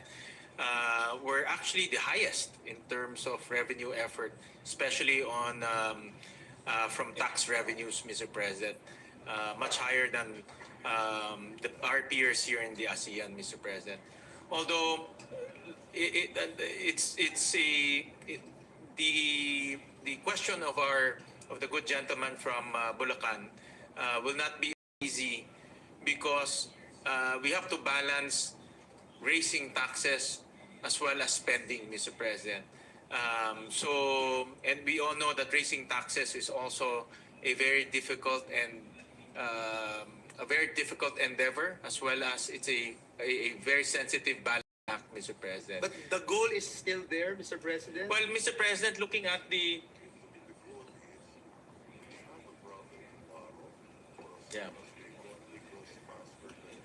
Correct, Mr. President. Well, Mr. President, yesterday, Senator Pia, through the Committee on Ways and Means, held a hearing on the government's revenue effort, and looking at the next 3 years, there'll be, I think, one revenue tax that the DOF is pushing.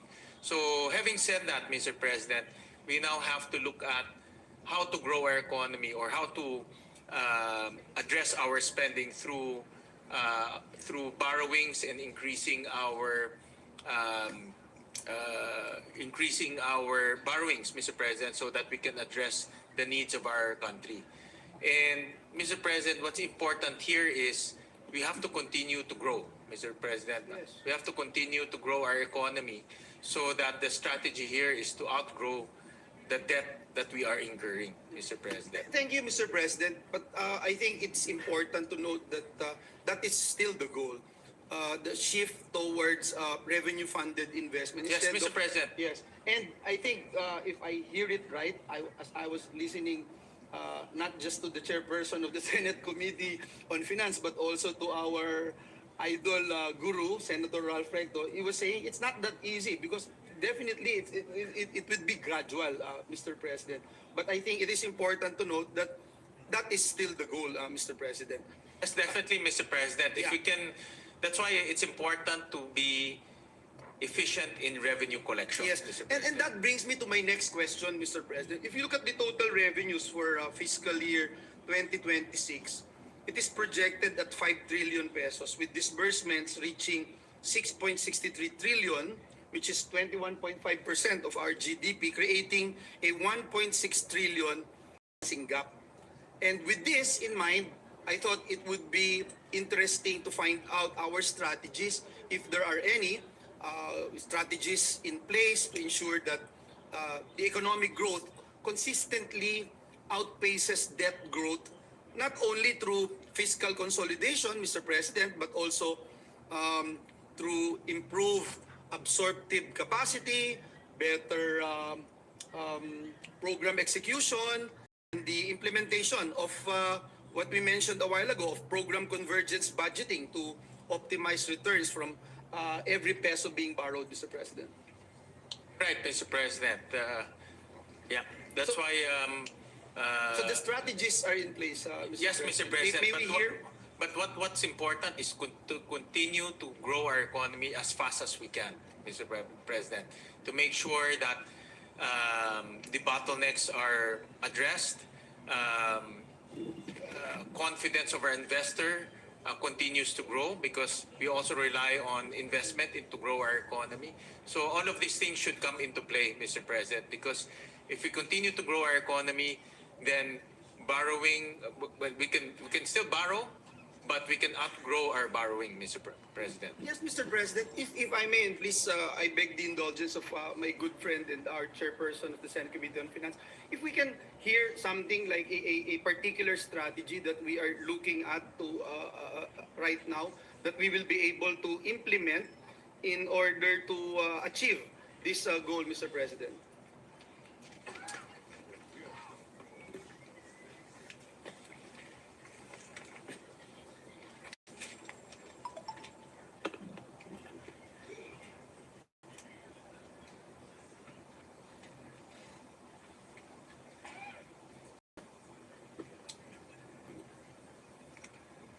President, we also approved here in the Senate the medium-term fiscal framework, and this is the guiding document for the DOF and the economic managers to reduce our debt and our deficit over time, Mr. President. Admittedly, this is not easy because of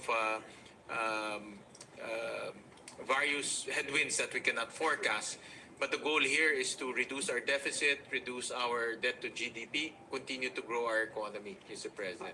Thank you, Mr. President. And I'm happy to report also, Mr. President, that we supported this particular measure, this initiative that aims to narrow the fiscal deficit from 6.5% of GDP in 2022 to 3% by 2028, bring down the debt to GDP ratio below 60%, sustain annual growth of 6.5% to 8%, and maintain infrastructure spending at around 5% to 6% of GDP to support economic expansion and job creation. Perhaps, Mr. President, what we are looking at, Mr. President, is perhaps ask, for example, Mr. President, a specific sector, yung bright spots, kumbaga ho, Mr. President, na pwede po nating makita right now. For example, yung pong trabaho para sa bayan law that we passed, I think they have already come up with a strategy on how we'll be able to come up with our master plan insofar as job creation is concerned.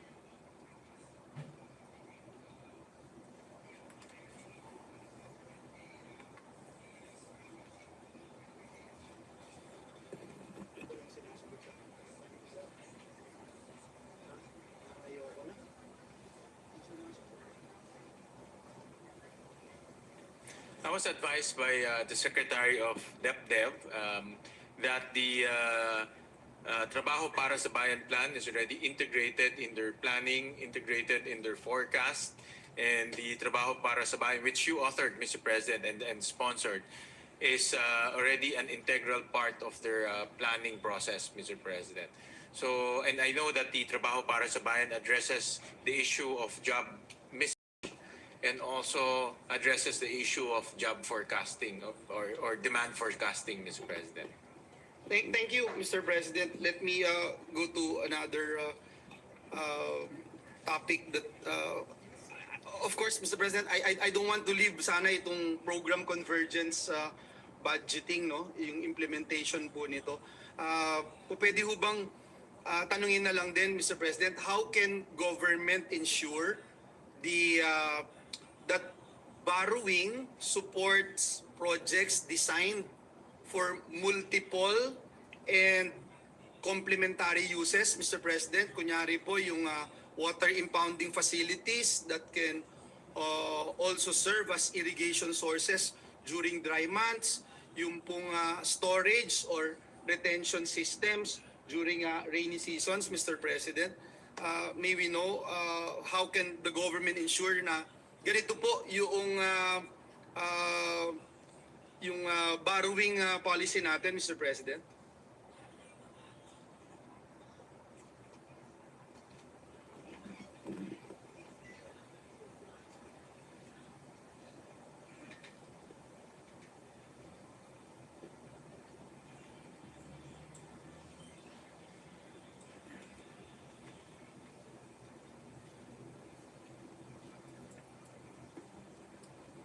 Well, Mr. President, I think what's obviously lacking in this whole flood control mess is a plan.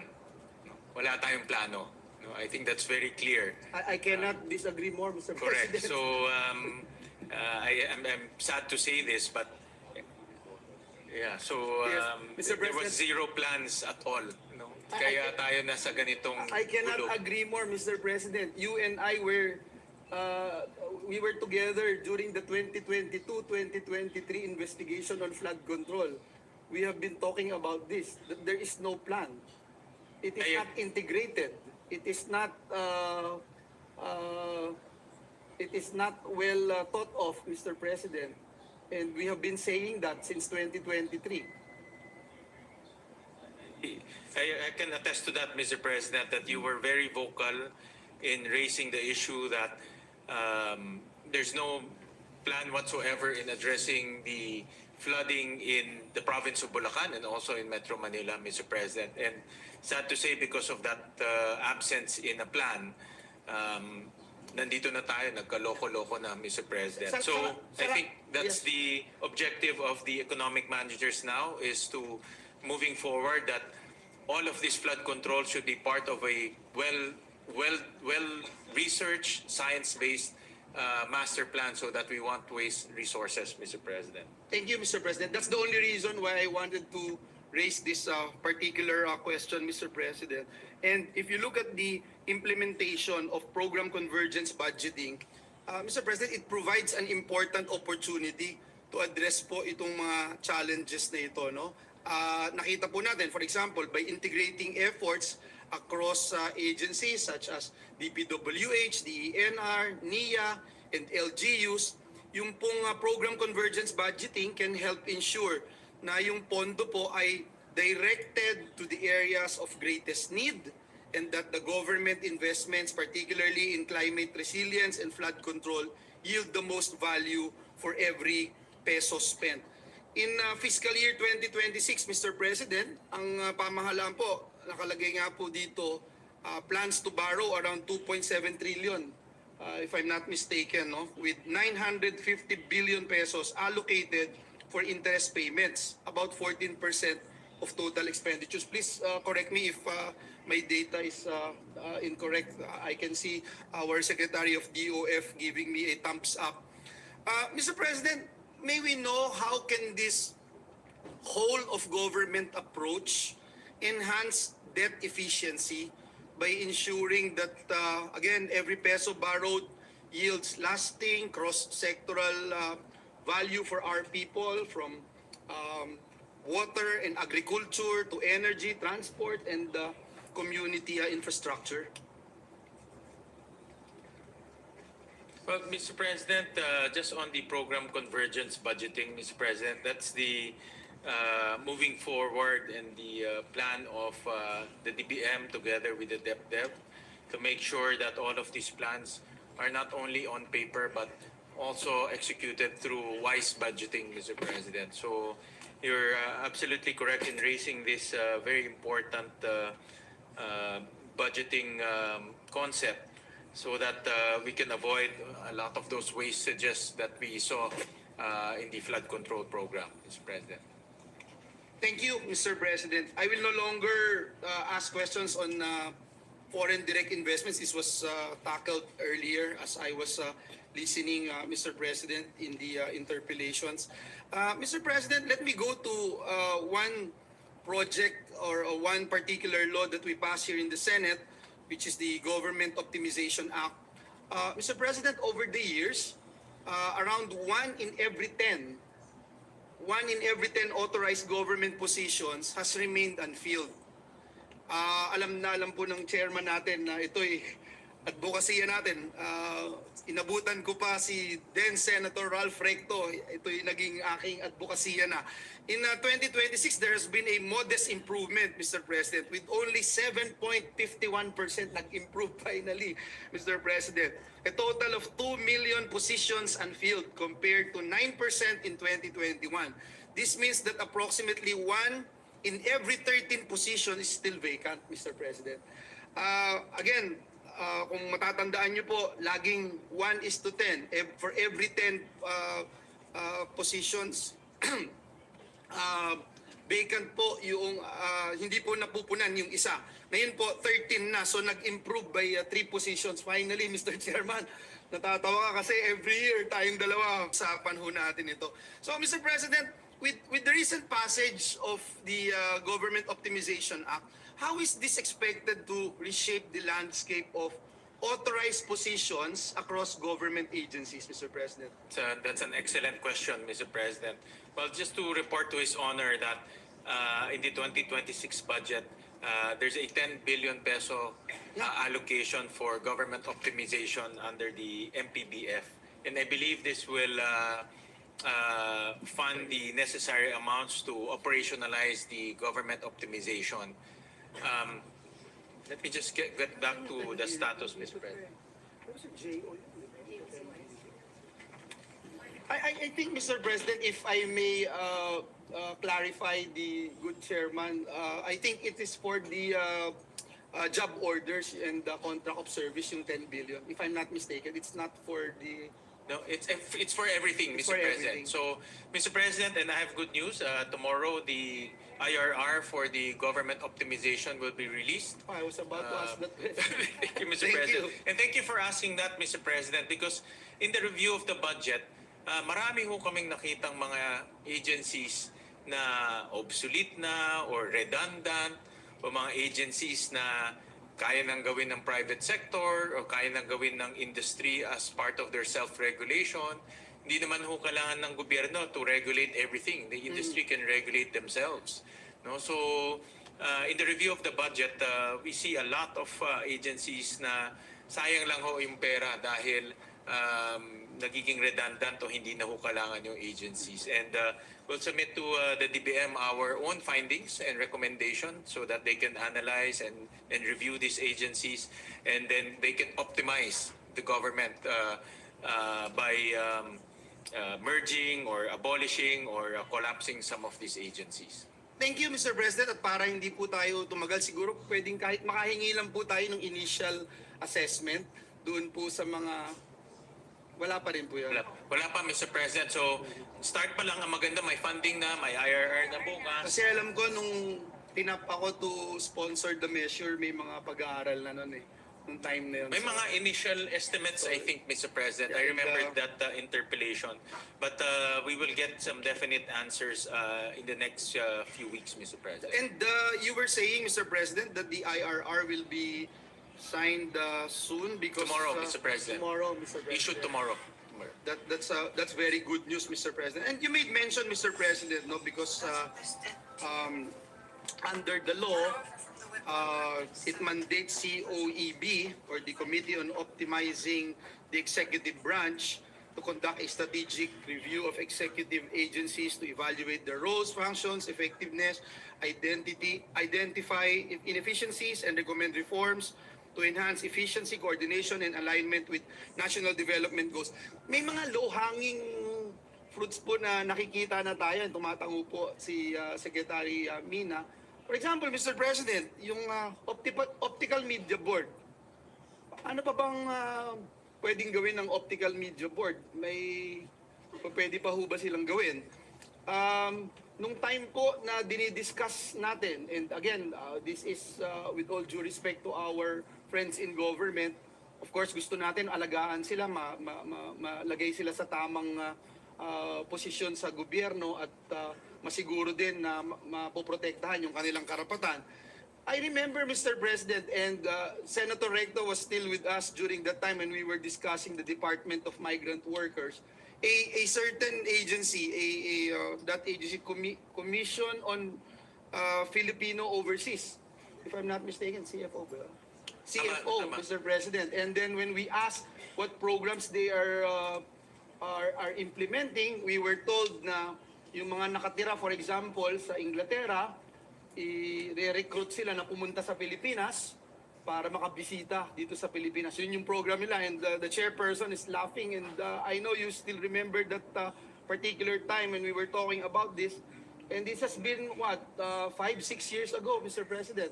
So, ito lang po, nais ko lang banggitin po ito para masiguro natin na yung pinaghirapan din nating panukalang batas noon na ngayon ay Republic Act number 12231 ay mapapakinabangan na ng ating mga ng ating pamahalaan. I share your sentiment, Mr. President. I'm 101% with you, Mr. President, on those observations.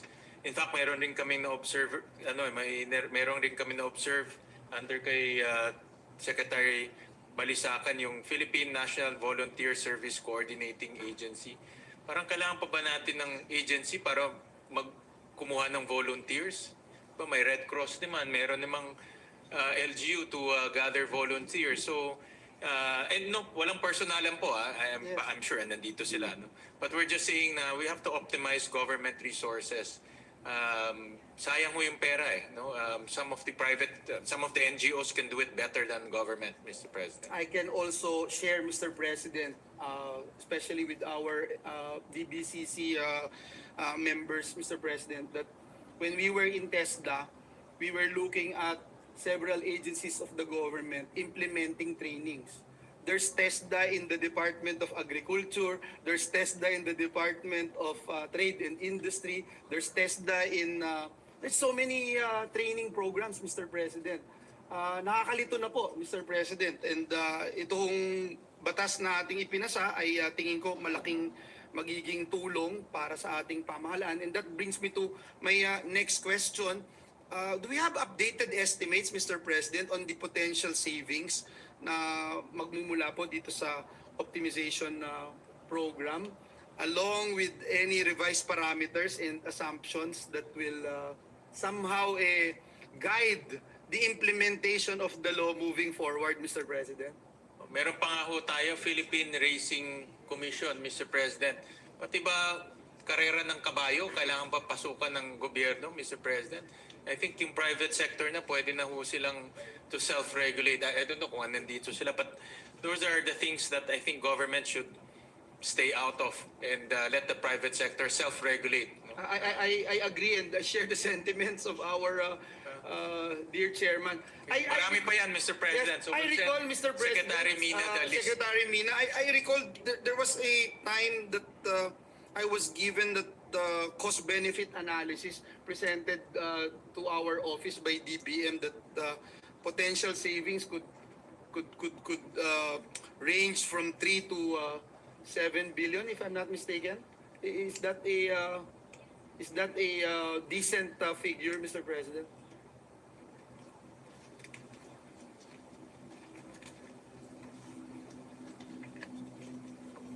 Mr. President, I was just informed that the initial estimate is between 750 million to 2 billion savings a year, Mr. President. Okay. So when I say savings, savings on electricity, on rent, on sweldo, hindi lang naman ho sweldo. Kasi ito yung mga MOE. nag-overlap na eh, no? Yes, Mr. President. Pare-pareho Like I din said, natin. Mr. President, that your question is very important in this topic, Mr. President, because we cannot keep on allocating funds. We keep on sourcing funds. Pero maraming funds rin nasasayang. No? And that's why all of these agencies that can be utilized to a much better output and outcomes, government should do so. And if, like I said, if the private sector can self-regulate, let them self-regulate rather than government going into pati karera ng kabayo, Mr. President, pinapasukan natin, which I really think is not the job of government. Thank you, Mr. President. I share the same, Mr. President. Mr. President, let me go to what the good chairman made mention a while ago, that the DBM has confirmed that there's 10 billion pesos has been allocated in the 2026 proposed budget under the MPBF for the implementation of the Government Optimization Act. Mr. President, this funding will particularly support not just the filling up of job orders and the contract of service workers. Is that correct, Mr. President? Mr. President, it will fund various activities in the optimization implementation. For example, hindi naman ho magtatanggal lang ng tao. No? We can, government's aim is to put them in the offices and agencies that are needing more employees, Mr. President. So we will also create positions. We will also promote certain positions. So all of these things will be part of that 10 billion. Mr. President. Thank you, Mr. President. Just so we can appreciate all the more this particular topic, Mr. President. In June 30, 2025, the government employs a total of 919,868 job orders and contract of service workers. Believe it or not, Mr. President, and you are aware of this, I have been perennially every year raising this particular issue. There's a slight decrease from the previous year's figure. 939,000 po dati, 771. So may slight improvement. Nakakatuwa kahit papano, Mr. President. But if I share with you my personal experience since 2017, I remember 2017 when I took the cudgels of raising this particular issue every single year. In 2017, there's only about 657,067 job orders and contract of service. Again, this June 30, 2025, that's 919,868. Mr. President, with this in mind, are there specific government agencies foreseen as likely to somehow implement this initiative first, given the image, Mr. President, and the large number of JOs and COS workers they currently employ? I thank the good gentleman from Bulacan for consistently raising this issue, Mr. President. And in fact, we missed you during the budget hearing of the Civil Service Commission because we also raised this issue to them that yung mga GOs and contract of service ho natin does not receive the same benefits, and most especially the security of tenure compared to the similar positions compared to the other civil servants who are doing the same responsibilities as them. So, in other words, the same responsibilities but no security of tenure, even no benefits, Mr. President. And this should be addressed and looked at holistically, Mr. President. And I'm sure the Secretary of the DBM is also here. And it's good to recommend to the Secretary to make this as part of the optimization conversation and topic in the optimization. Because while we are optimizing government, we should also look at how to improve the morale of our existing JOs and COS by making sure that they have security of tenure and also the benefits that they deserve. No? So dapat tignan lahat ho to, hindi lang ho yung optimizing the government, Now, Mr. when President. you made mention, Mr. President, of that constitutional provision about security of tenure, I remember debating countless number of hours, defending the ending endo bill. I remember Senator Recto was still with us then. Senator Recto even mentioned, I distinctly remember Senator Recto raised that issue, that the number one violator of endo is the government. And it was very hard for this representation to defend that bill. But we were able to pass it here in this August chamber on third and final reading, only to be vetoed after being part of the priority measure of the previous administration. But again, Mr. President, I asked this question and muli kinakalampag natin yung mga iba't ibang ahensya ng pamahalaan. Yung top 5 agencies, Mr. President, DPWH, 41,227 JOs and contract of service. Hindi ko alam bakit ganun kalaki. Gagawa at gagawa rin naman talaga sila ng roads, magme-maintain ng roads, gagawa ng bridges. Pero ito, ganito na ho lagi ito, no? Hindi ko alam kung bakit Baka ghost po, ghost. ghost, kaya ganito. Hindi ginagamit dahil ghost pala yung pinapagawa. Department of Health has 23,824. Department of Social Welfare and Development, 22,412. Department of Education, 18,781. DENR, 9,319, Mr. President. Just to put that on record, Mr. President, and I think you and I, Mr. President, know very well that ever since we raised this issue, we do it not only in a general perspective but also with the different departments and agencies of the government.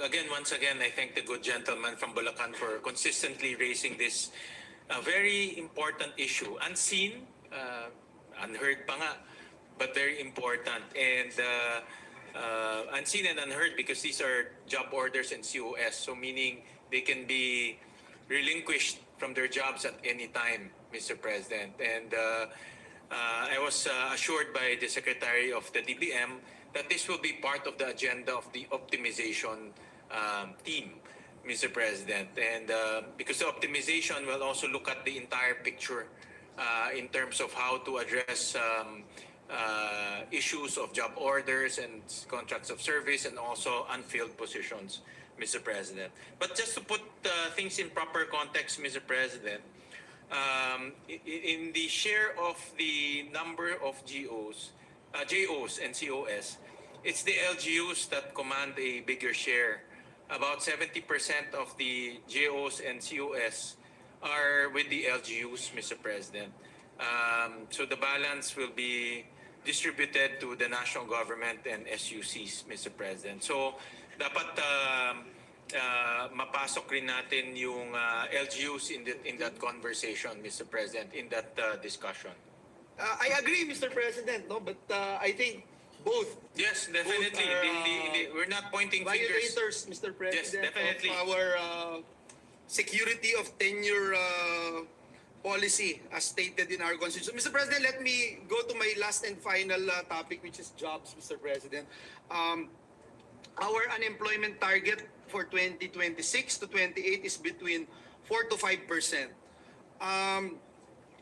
May we know, Mr. President, has the rise of artificial intelligence technologies already been considered in these projections, particularly with the potential displacement of workers due to automation and AI? Let me put on record, Mr. President, the World Economic Forum, the WEF's Future of Jobs 2023 report forecast that AI will transform the global labor market, potentially leading to a net loss of 14 million jobs by 2028. While AI is also projected to create 60 million new roles. It is also expected that it will eliminate 83 million positions, primarily affecting routine tasks such as data entry and administrative work. Again, Mr. President, gusto lang natin malaman, Mr. President, kung ito po ba ay kasama na doon sa ginawang pag-aaral as we projected itong 4 to 5% unemployment target for 26 to 2028. Yes, Mr. President, the Secretary of the DepDev told me, informed me, that it's part of the Trabaho para sa Bayan plan, Mr. President, to look at emerging industries, disruptive industries, technologies that can displace our workers, Mr. President. And that's precisely why we added 3.6 billion to your favorite agency, the TESDA, Mr. President. Because one of the recommendations of the PSAC, the Private Sector Advisory Council, is to allocate scholarships for artificial intelligence courses, Mr. President, precisely to address potential displacements from the use of artificial intelligence. Mr. President, I'm very happy to hear the good news coming from Secretary Balisacan that they are on the right track. Yes, Mr. President. With regard to the Trabaho para sa Bayan plan, and in their program, they were able to include this particular itong nangyayari ngayon no, sa ating kapaligiran, the rise of automation and artificial intelligence. Mr. President, may we know what changes will be made from now on as we move forward, as we forecast labor market needs, considering po itong rapid development of artificial intelligence and its potential to alter labor demand across different sectors? Mr. President, before we answer that, I was informed by the Secretary of DepDev that their estimate about 14% of our workforce is vulnerable to AI. 14%, 1/4. Sabi ko, laki nga eh.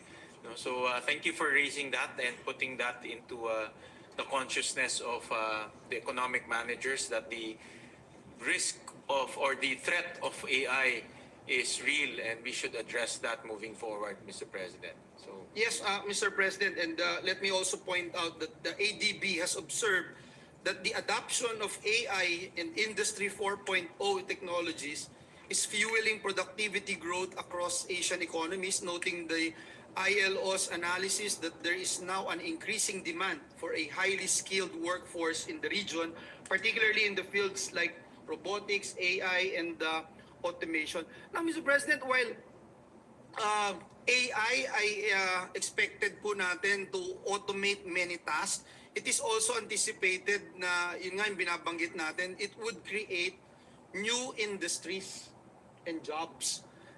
May we know how does the government plan to nurture the growth of AI-related industries that could create employment, create new jobs, job opportunities for our people, and perhaps support reskilling, upskilling, retooling programs, especially for those industries at high risk of automation. And may we know, Mr. President, if efforts on this already included po in this proposed 2026 budget, meaning at the end of the day, is our budget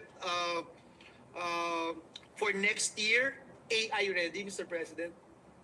Mr. President, one thing, I sat through all the budget hearings here in the Senate, and one common theme that I hear from all of the agencies, especially those requesting for high budget for ICT, is AI.